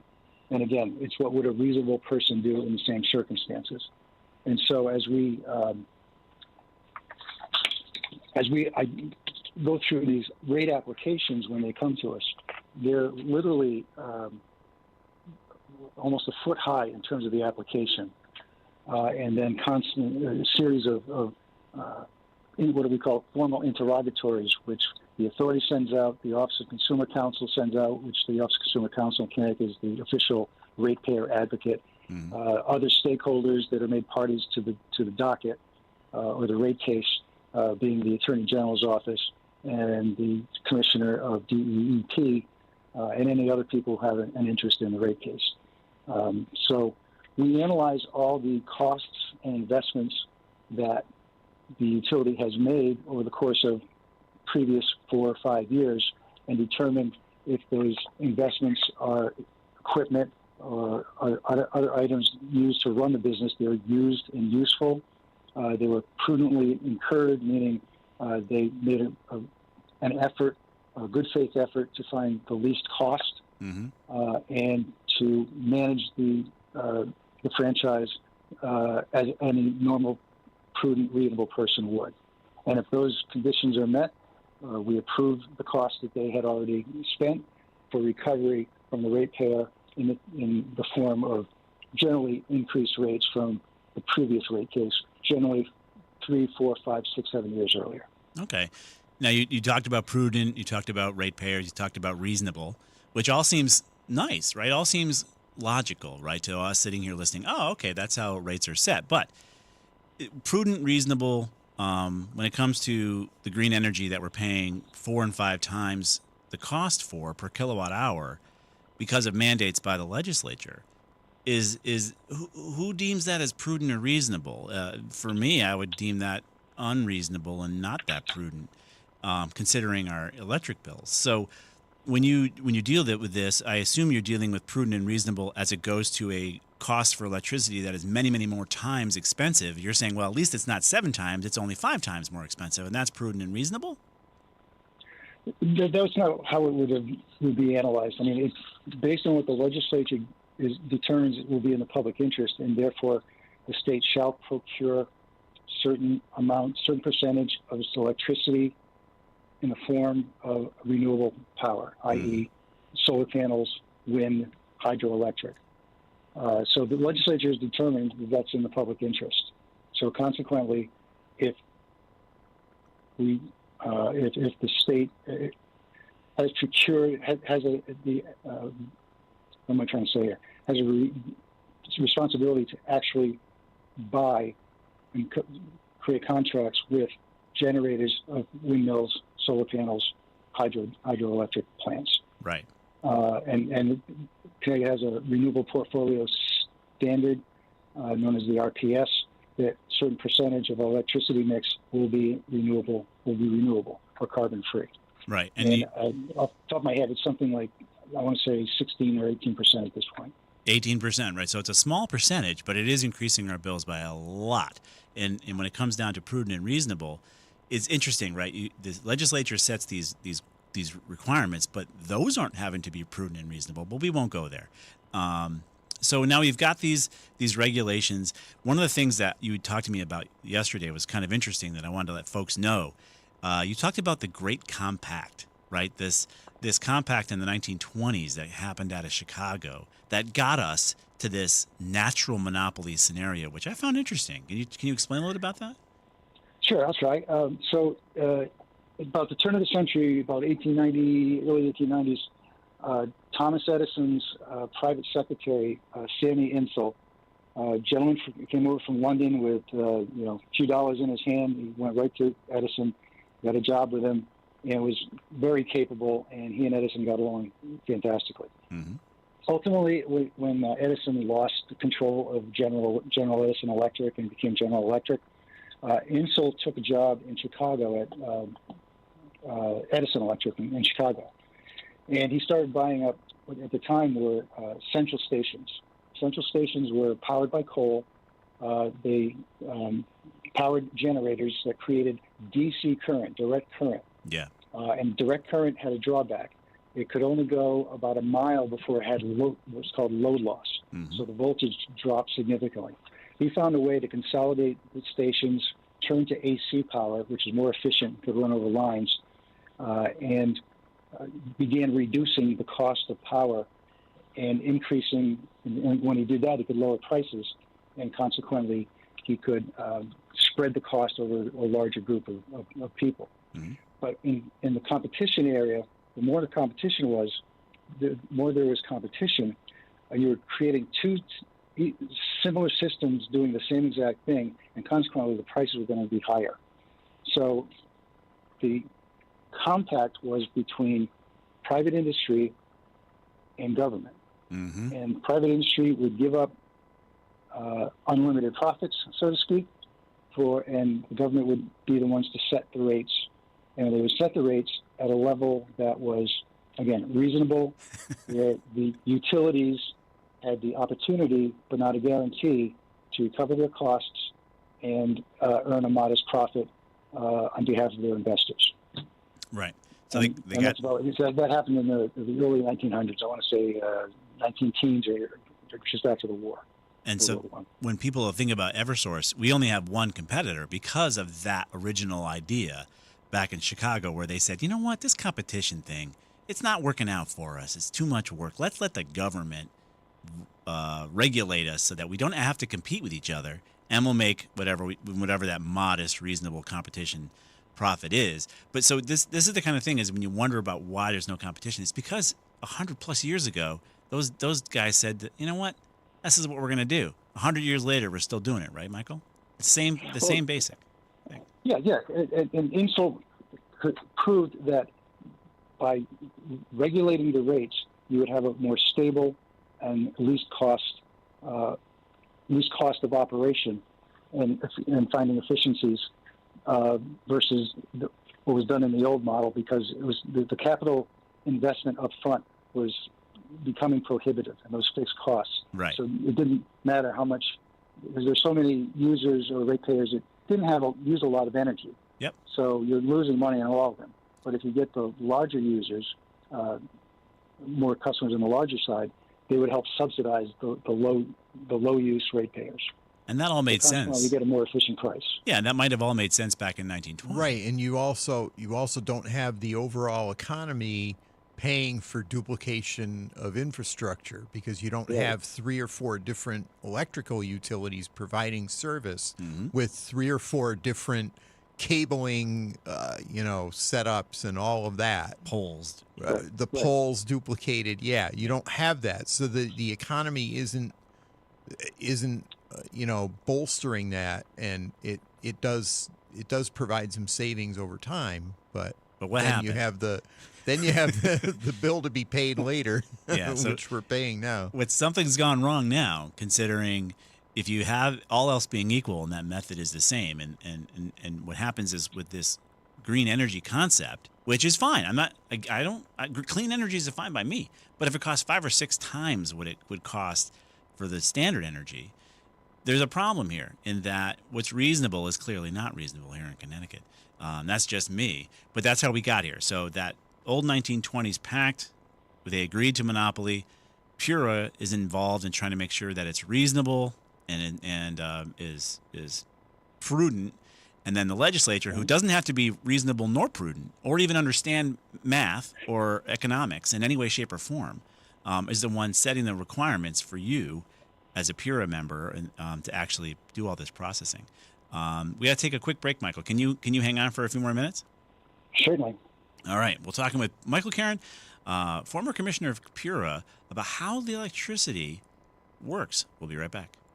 Caring makes all the difference. Experience the care at the Bradley Home and Pavilion, where community and caring go hand in hand. As you arrive, a newly remodeled and updated facility awaits you with all of the amenities to provide a place of comfort, security, and peace of mind. The Bradley Home and Pavilion is the place to thrive and have fun. While the space has changed, a commitment to the best quality of life remains the same. The Bradley Home and Pavilion, where community and caring go hand in hand. Experience the care at thebradleyhome.org. Guys, if you want the greatest night of your life, I mean your best night ever, then you gotta hear this. There's a new ED pill out, and it's from the makers of Viagra. It's their first new ED pill in over 20 years. This new super pill is called Viagra AGV, and it's unbelievable. It works super fast in only 11 minutes and lasts up to 14 hours, thanks to its new vasodynamic delivery system. Plus, it's FDA approved and safe. There has never been any ED pill like it. It's unreal what it does to you. In testing, Viagra AGV crushed every other ED pill. It destroyed them all. And now, 9 out of 10 urologists are recommending Viagra AGV over any other ED pill. Every man alive needs to try this new Viagra AGV super pill at least once. Then you'll know why men are going crazy over it. So if you want to have the most incredible night of your life, you can't miss this. Go to scoreblue.com and try it while supplies last. That's scoreblue.com.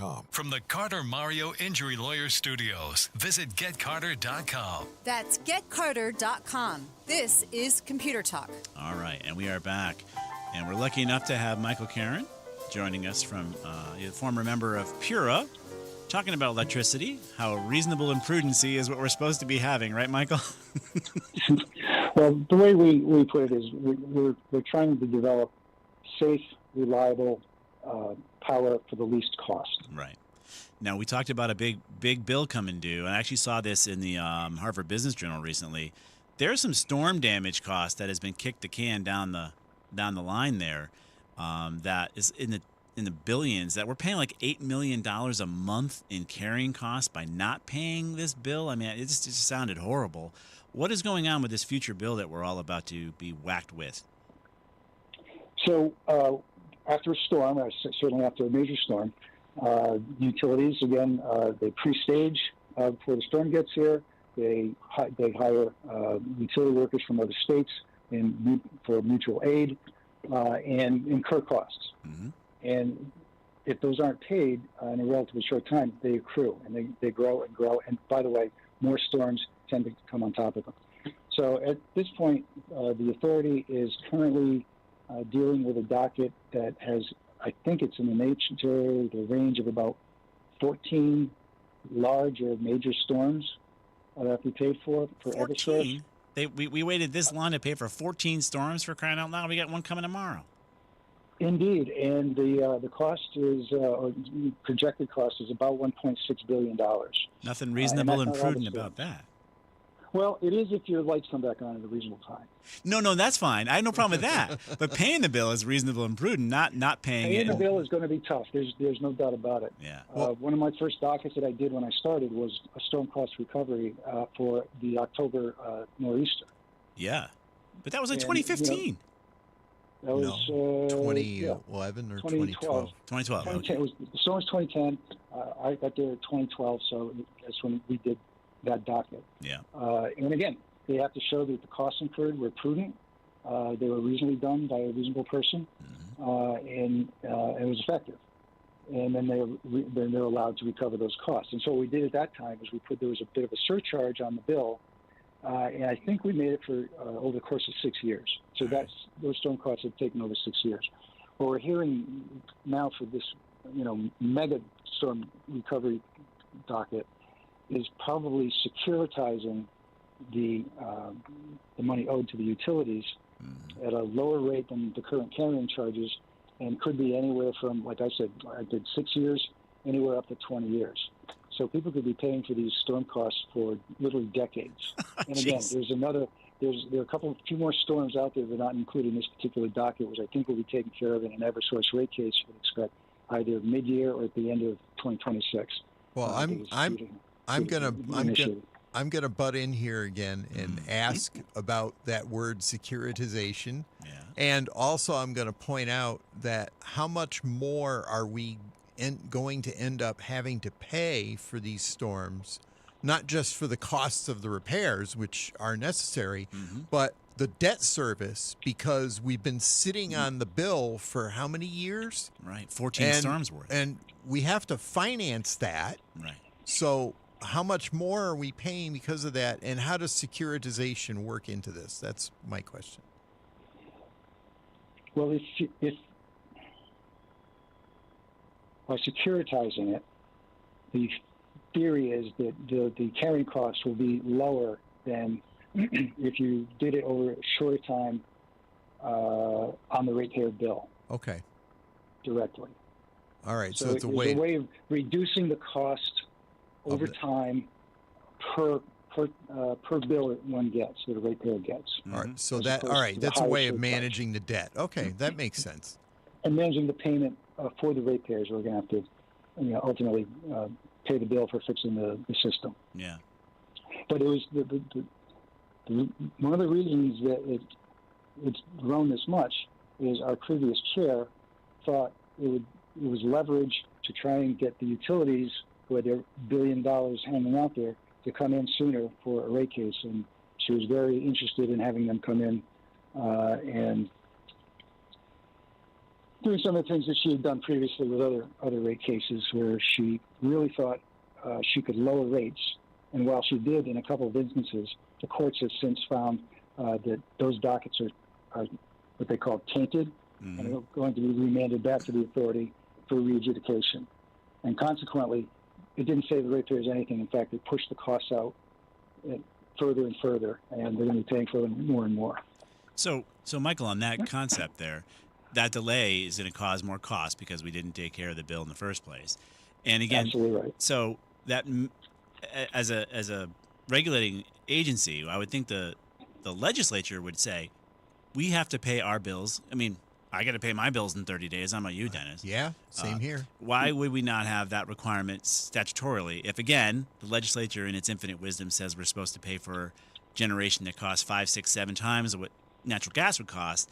They should at least say, when we owe a bill, pay it in this amount of time.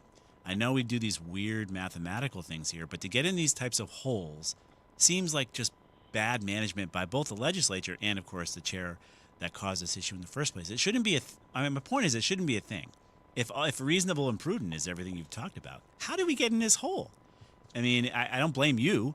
I blame the legislature who puts us in these predicaments, whereas we're going to have to write this check.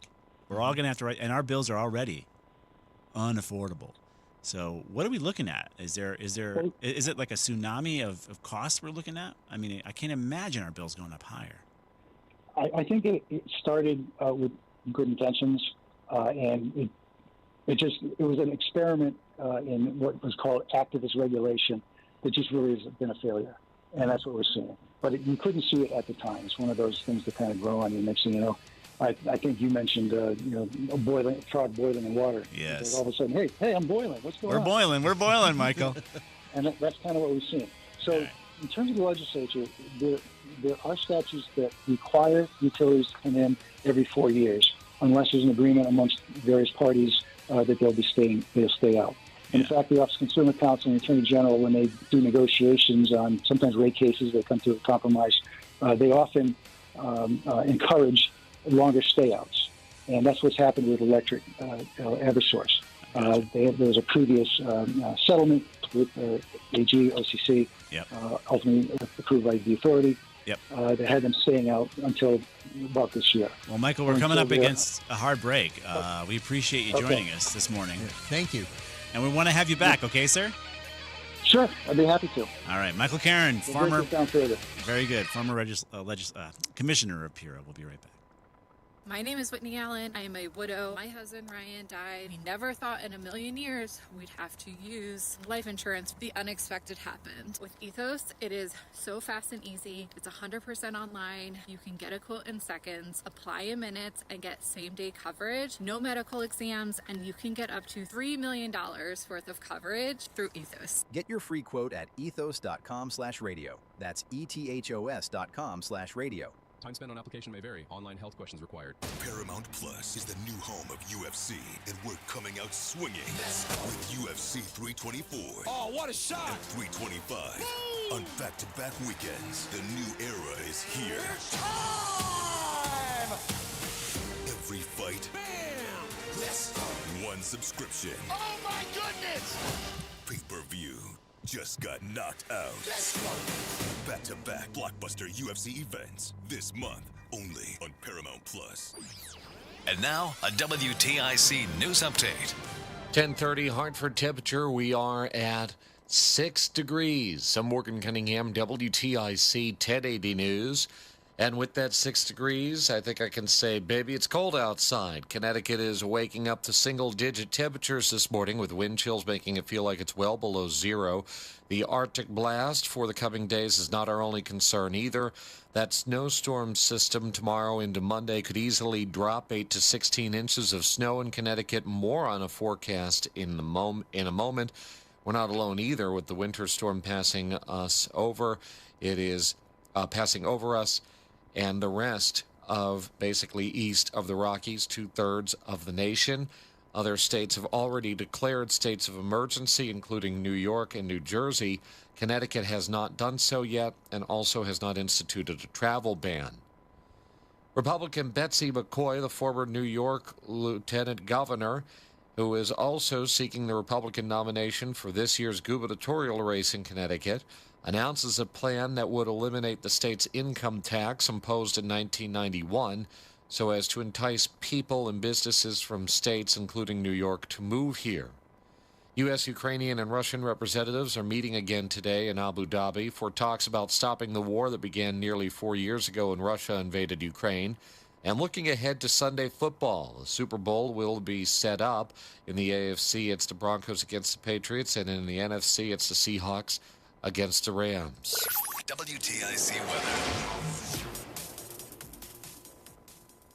Well, the bitter cold is in place ahead of a winter storm beginning tomorrow. Today, though, partly sunny, brisk, and bitterly cold. High just 15 with real feels and wind chills below zero much of the day. Tonight, mostly cloudy, low 5. Tomorrow, cloudy and frigid with snow arriving, especially in the afternoon. We'll see rapidly deteriorating road conditions, a high of 14. Tomorrow night we'll have snow, temperatures rising into the 20s. It tapers off Monday morning after accumulating at least a foot. This is Bill Deger in the WTIC Weather Center. We'll wrap up Computer Talk with Tab next. I'm Morgan Cunningham, WTIC 1080 News. Snow's coming, finally. Keep it on WTIC News Talk 1080 for all the winter weather info you need. Hey, if you're looking for a reliable car that won't break the bank, Mitchell Auto Group has Mitchell Select, an exclusive lineup of affordable pre-owned vehicles, each car carefully inspected with a 150-point check and comes with a 12-month warranty so you can drive with confidence. Sedans, SUVs, whatever it is, Mitchell Select has options for everybody. Go to MitchellAutoGroup.com, browse the inventory today. Mitchell Auto Group, delivering quality and value, and always, people, drive safely. Let's ring in the new year by finally checking off something that actually matters. Your old videotapes and photos are fading more every year. VCRs are disappearing, and the clock is ticking to save your family's most important memories. Hi, I'm Adam Baselogger. And I'm Nick Mako. We started Legacy Box to help you preserve your memories by converting all your videotapes, photos, and film reels into digital files. And this year, it's easier than ever. Introducing our biggest kit yet, able to hold up to 80 videotapes or film reels or 2,000 photos. It's perfect for big collections. You can even send in old DVDs, memory cards, flip phones, or early generation iPhones. Legacy Box is truly the easiest New Year's resolution you'll ever keep. Just fill your box and send it in. As the world's largest digitizer of home movies and photos, all work is done in the U.S., and we're trusted by over 1 million families. Start the new year right by rescuing the moments you haven't watched in years. Go to legacybox.com/radio for an incredible 55% off. That's legacybox.com/radio for 55% off.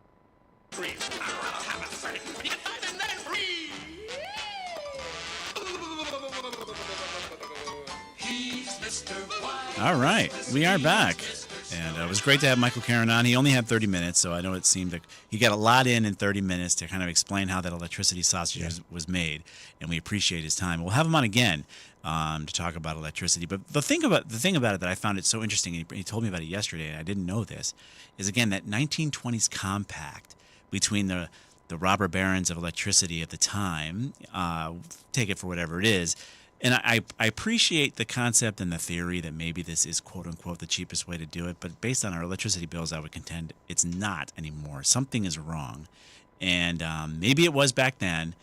But if I could get together with all the bakeries out there and say, let's just make one bakery factory, and we'll just have the government regulate our bread, and we'll make 10% on our bread, and nobody will compete with us, and it'll be just a happy-go-lucky. Do you think your bread's going to be good, or do you think your bread's going to be okay? And I would contend it's just going to be okay because of a guaranteed monopoly like this. What's reasonable? I don't know. Is moldy bread reasonable? Is only having one type of bread reasonable? I would contend our electric bills are obviously not reasonable or prudent. And to not pay the bill for 14 storms. That's crazy. That's insane. It is, but that's though we securitized it. Well, that's the plan. We're going to consider securitizing it because right now that hasn't been come up with yet, from what I understand. In the Hartford Business Journal article, we're paying $8 million a month on the carrying costs of not paying this, and that's carrying costs being charged by the utility. Which, who makes that number up? They can say whatever they want as far as that carrying cost. Yeah. I don't know. It's a big mess, obviously, and having Michael talk about it again. Pure is in the middle of it. We can love them, we can hate them, but they're doing what the legislator told them to do. Right. They're the ones that put these statutes in place that say you have to have 18% of this or that type of energy. So you are paying a premium for that. To what benefit? I'll leave it up to you. We'll be here taking your calls till 11 o'clock. Mark in Barkhamsted's been on the line. What's going on, Mark? Mark, you there? Hi. All right. Sorry about that. No, we're sorry. You've been on for half an hour. Yeah, I had a few topics. First of all, the call you guys had about Microsoft OneDrive and how it tends to back up everything when it can. Yeah. By default, it should only be backing up stuff on your desktop, documents, or pictures, and that includes subdirectories. Yes. That is true, yeah. That's the default.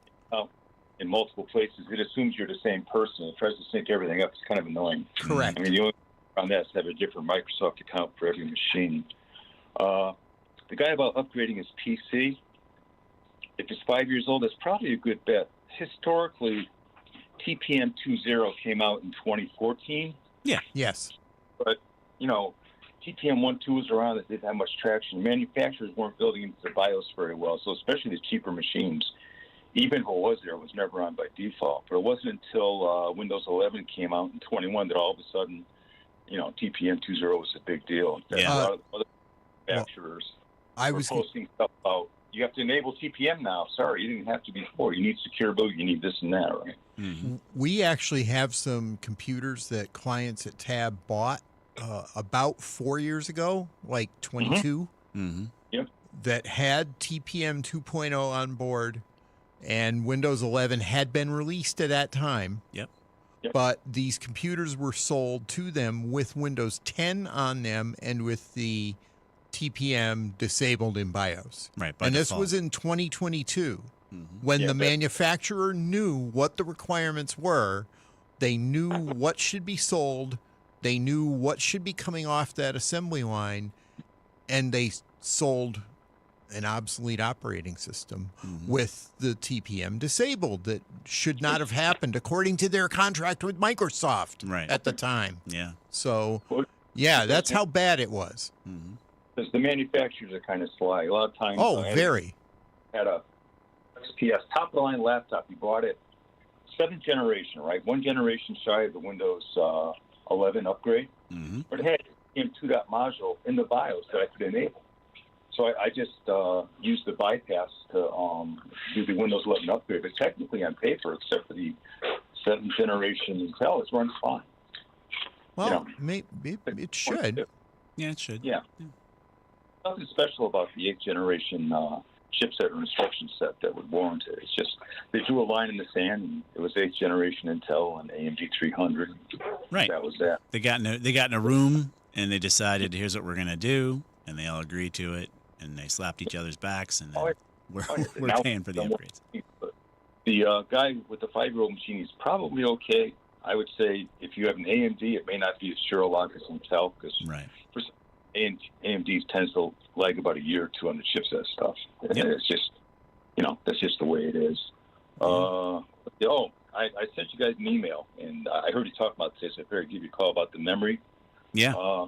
This NAND and all, and Dennis has said, it's probably going to settle down after the first quarter or so. That's what I think, yeah. I don't think so. I think there's a lot of press out there trying to make it kind of rose-colored, looking at it in a very, NAND product, they get updated every 3 months or so, usually on supply demand. And what I'm seeing is the people that are a little more pragmatic and look at the reality say that they figure that you're going to have issues from 2026 into 2027. And the prices will probably rise through the first 6 months, potentially stabilizing this summer. But stabilizing just means a higher price. And that 2026 is just going to be an abysmal year for buying anything that's NAND-based. That includes graphics cards, memory, SSDs, and everything else is falling apart. Because like DDR5 got expensive, well, now DDR4 is getting popular. I think NVIDIA is going to stop manufacturing some of their GeForce 5060 cards because they don't want to put 16 gig of GDDR7 memory in. It's trying to save money. Yeah. But just for a final note, I'm just kind of pontificating here and I'm asking you a question. No, you're welcome. So, Mark, your opinion is welcome. Yeah. We've been through. I've done this for 36 years at Tab, and I've seen so many cycles building machines, whether it be shortages and hard drive RAM. So your feeling on it is as good as anybody's, right? Well, yeah, and there are people that are projecting some severe fallout lasting into 27, like he was talking about. Yeah. So you're right. Maybe companies are not going to buy because they can't. During COVID, you couldn't even get a laptop. Well, I think they're following the Benjamins. They're following the money because the manufacturers build DDR5 memory. The same fabs can build the HBM memory for the AI servers. Yeah. And they get like twice the return on the HBM memory. So they have a choice to build DDR5. I agree. They just don't have capacity because they build the plants like in a 5-year, 10-year projection out. So it's a big deal. It's billions of dollars, and nobody anticipated this. So we're basically victims of supply and demand. Correct. But I would contend that there's plenty of alternative manufacturing that's out there saying, wait a minute, there's an opportunity. But it takes time. Well, that's why I'm saying that chances are 6 months of misery. But anyway, just for a final little fact I thought was interesting, it's a 246% price increase on basically your SSDs from the first quarter of 2025 to the first quarter of 2026. Yep. And the best number I could find is that they expect 50% price increase in the first 6 months of this year. So that would give you some. So, I don't know if the math's exactly right, but close to 300% uptick. It's going to be crazy. It's going to be a slow upgrade year because no one's going to pay those prices. I have like a half dozen PCs I built on speculation this year just because I'm a geek and I like to build PCs. Yeah. Memory in the PCs is worth more than what I paid for all the parts to put them together. I know. It is. I just wanted. Thanks for putting up with me, guys. I appreciate it. Oh, no. No, you're welcome. You're welcome, Mark. Anytime, please. Thanks for chiming in, man. Yeah. All right. So Mark from Barkhamsted, he's definitely got some insights on what's going on with the technology. Yeah. Let's go to Tim in Harwington next. What's going on, Tim? Hi, guys. I have a nonprofit machine that has Windows 10, and I'm trying to upgrade it to 11. It's kind of a follow-up from your first call. Sure. I turned the TPM on. It looks like it's turned on to 2.0. But then when it goes to install, it says, and have you run across this, that it's not a dual-core processor? So it's an older, it most likely is an older flavor. What is the CPU? All right, I'm looking at it right now. An Intel Core i7 7560U 240 gigahertz. Does that sound? It just seems like it's a newer machine to me, but So it's not officially supported. It's 7th gen. Yeah. Really? Yeah. Yep. No worky for you. It does have multiple cores, but it's just not being detected as a supported CPU. So that's probably what the error is throwing. Yeah. Yep. But it doesn't mean that the CPU doesn't have the cores. No. It's just kind of a misidentification of what's wrong. So here's what you can do, Tim. You can pay for the ESU. If you want to make sure your machine is at least getting security updates for Windows 10, you can pay for the extended support updates. And I think it's $30 for the year for home users. And you keep running Windows 10. And no harm, no foul. The only problem will be software that says it must run on Windows 11 won't run. Right. So if it's I think we have some deal with Microsoft because it's a nonprofit, but I don't know if they'll give us a break. But on what? On the machine, because we have 365 and all that stuff. Oh, they don't care. They don't care. Yeah.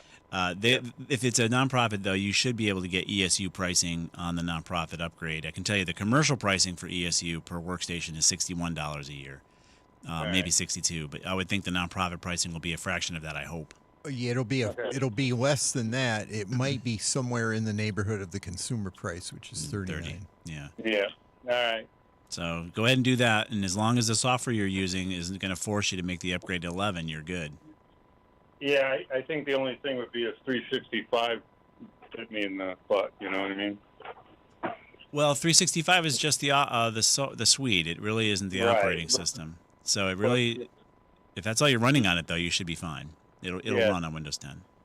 Yeah. So to your point, Microsoft could do something crazy. But yeah. So you said the ESU. Yep. It's a Win 10 ESU that'll extend the updates, which means you'll stay compliant per se. You'll be able to keep your security levels at least, and you'll be keeping your machines protected from Microsoft. Right. That's all you're doing is paying for security updates of the fixes they have to do on their software. All right. Okay. All right. I just thought I thought I was in the trouble, but yeah, as you confirm. Yeah, 7th gen. Right. 7th gen, Tim. Sorry. Okay, no problem. Thank you. You got it, sir. Yeah, bye. Bye. And that's a nice machine. i7, 7th gen, multi-core. Yeah, I would think that it would be very happy with Windows 11, but I guess that it's not. You could go to the moon on it in 1970. So we're going to be here till 11 o'clock, coming in the final stretch. 4 lines wide open if you want to get a question in before the Snowmageddon.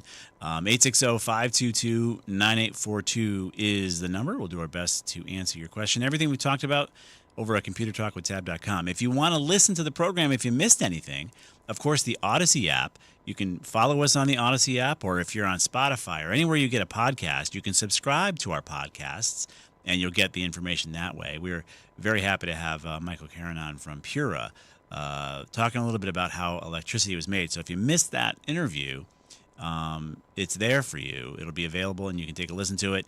And that's the whole idea. I mean, podcasting has been around since the original Apple iPod, which is now 20 years old at least. 25 maybe. It might have come out in 2000. I don't know. It goes back a ways. Yeah. And so every show is podcasted. So you can go ahead. We've got hundreds and hundreds and hundreds and hundreds and hundreds and hundreds and hundreds of hours of Computer Talk with Tab. They first came out in 2001. Really? So, yeah, they are going on 25 years old. 25 years old. And podcasting back then was like, what the heck's that? So we're going to step out for a quick break and get back to your calls. This is Computer Talk. Attention. Have you racked up $10,000 or more in credit card debt? Are you barely getting by making minimum payments? With credit card debt reaching all-time highs, National Debt Relief is notifying consumers about significant debt relief options currently being made available to help those with overwhelming credit card debt. These options may reduce a large portion of credit card debt for those who qualify. You don't need to declare bankruptcy or take out a consolidation loan, and you may only have to pay back a fraction of what you owe, even if you have bad credit. National Debt Relief has already reduced the credit card debt for more than 550,000 consumers, so don't wait. If you owe $10,000, $20,000, or even $100,000 in credit card debt, you can now take advantage of this financial debt relief as the cost of living continues to skyrocket. To check what debt reduction you may qualify for, call 800-894-7722. That's 800-894-7722. Again, 800-894-7722.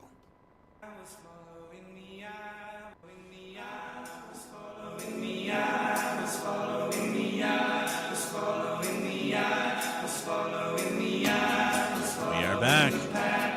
This is Computer Talk. You guys are all calling. I appreciate it, but we only have like 10 minutes left. So we're going to go to Scott and We Talk next. Hey, Scott. Good morning. Morning. I've been downloading photographs to my hard drive, or through my hard drive to an external drive, and every now and then my hard drive says it's full. It's a 500 gigabyte. It'll say that it's reading at 500 gigabyte, and all of a sudden it'll go back to about 300. Ooh. Is that good behavior? No, that's not good behavior. That's bad behavior. That means there's something maybe physically wrong with that drive's geometry. Yeah. That's telling me there might be some kind of controller failure. Oh boy. Yep. I was kind of thinking you'd say that. It's about a 4-year-old machine, and I thought I had adequate size, but I don't know the exact dynamics of it, but obviously it feeds through the computer into the external hard drive. But every now and then it just gets backlogged and stops and tells me there's challenges, and then I'll go back a while later, and sure enough, it's at 250 or 300 gigabytes. Yeah. So I would tell you that thing's probably failing. You want to back it up if you can. Any data on there might be questionable. Most of the data is on the external drive, and I'm actually doing Backblaze this weekend. That's one of my goals, but I wanted to talk to you guys about that too. Yeah, we think it's failing. I would be trying to replace that drive. Don't run a check disk yet. Right. Don't do that, because that can make it worse. I'm assuming this is an SSD, right? No, it's a spinning drive. All right. Well, still don't do it. I still wouldn't do the check disk, but the danger level is not what is not there. Because with an SSD and you run check disk, if anything doesn't get reconstituted correctly, then poof, it's gone forever. With at least a magnetic drive, the magnetic image would remain behind for anything that gets overwritten, but you have to to figure out how to recover it, which is a different story. But at any rate, you don't want to go there. No. Is what I'm saying. Back it up, put it aside. It's failing. Yep. Oh boy. So, would you recommend an upgraded SSD inside the box, or just get a whole new? Oh, absolutely. Yeah. At this point, inside of a computer, you always want an SSD. Okay. Oh, yeah. It'll be fast, and it won't have to go through USB like it is now. And if you want to have a secondary drive with large storage and maybe make that magnetic, okay. But I would not make my main drive or boot drive a magnetic drive anymore. Spinny. Yeah, you don't want that. Okay. All right. I'll let you take more callers. Thank you, and I'll keep listening. Sounds good, Scott. Good luck. Talk soon. All right, bye-bye. Let's go on to Michael in Canton. What's happening, Michael? Hey, good morning, guys. Hope you're ready for the storm. I had a quick question for you guys on Gmail, and then I really like Outlook, but is it, for security reasons, to change it over from Gmail and then, I don't know, find some way to go to Outlook? Wouldn't it be better just to go directly and get an Outlook email address instead of having kind of an intermediary? Well, these are mail clients. So Gmail's a mail client. you're talking about an Outlook's a mail client, but your mailbox is what? Where are you getting your mail from?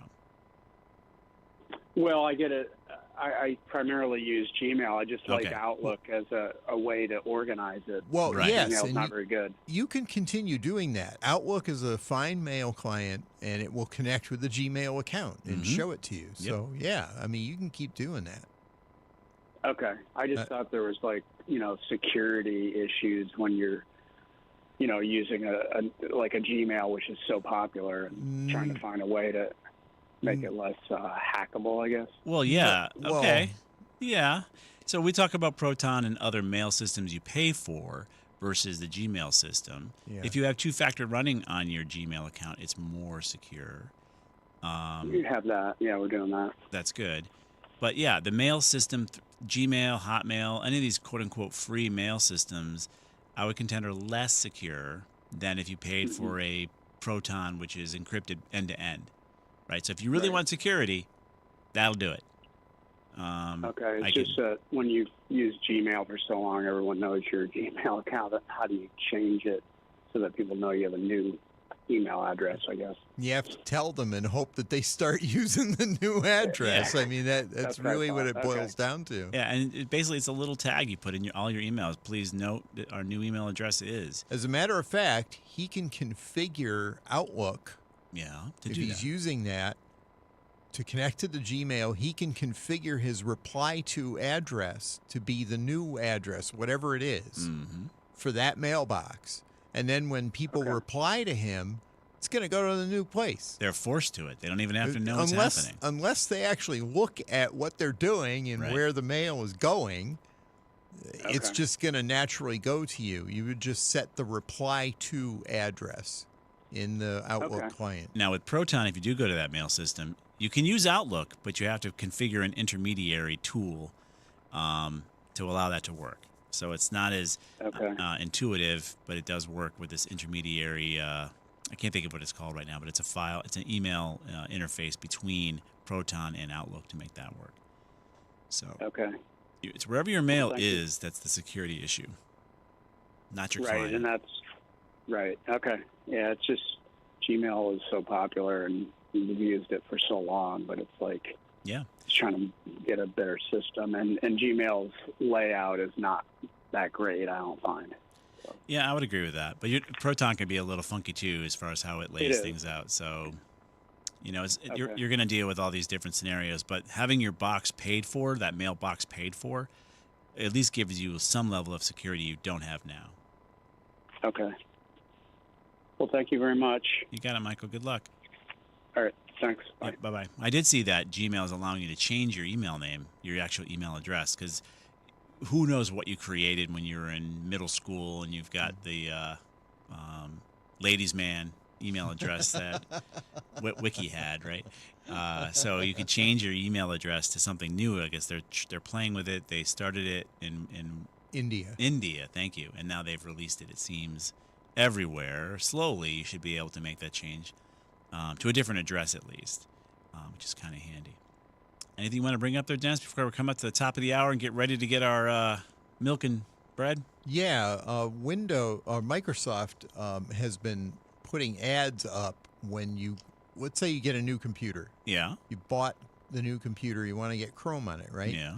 So what do? You open Edge, which is Microsoft's product, go to Google or search for Google Chrome. I've seen this. And it's going to tell you, don't do that, use Edge instead, right? Right. Well, it turns out that Microsoft had an ad, one of these ads that they put in Bing, and it accidentally directed people to the Chrome installer. That's pretty funny. So they're trying to tell you not to use it, but then they point you right to it. And then when this got mentioned in social media or other settings, they finally edited the ad. Didn't do that again. Yeah. See, that shouldn't be a thing, right? It shouldn't be a thing that the software you buy is telling you, don't go here. You shouldn't go here. If I want to run Chrome, I want to run Chrome. Leave me alone. Run Chrome. Exactly.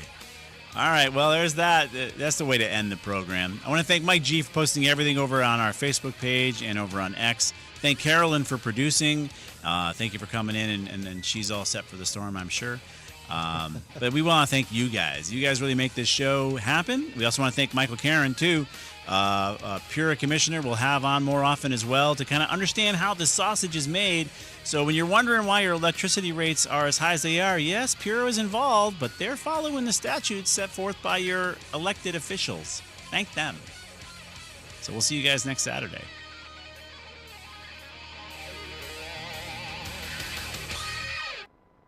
My name is Whitney Allen. I am a widow. My husband Ryan died. We never thought in a million years we'd have to use life insurance. The unexpected happened. With Ethos, it is so fast and easy. It's 100% online. You can get a quote in seconds, apply in minutes, and get same-day coverage. No medical exams, and you can get up to $3 million worth of coverage through Ethos. Get your free quote at ethos.com/term. That's ethos.com/term. Time spent on application may vary. Online health questions required. David was in big trouble with the IRS. At first, I didn't owe that much, but after this year, it was out of control. Then David called Get a Tax Lawyer. Right away, they were like, oh yeah, looks like you're qualified to save. Get a Tax Lawyer went to work. Should have called way sooner. Get a Tax Lawyer has helped thousands like David fight the IRS and get a fresh start. Call 800-745-3070. That's 800-745-3070. This is WTIC News Talk 1080 with Brian and Company in the morning, Reese on the radio in the afternoon, and news around the clock.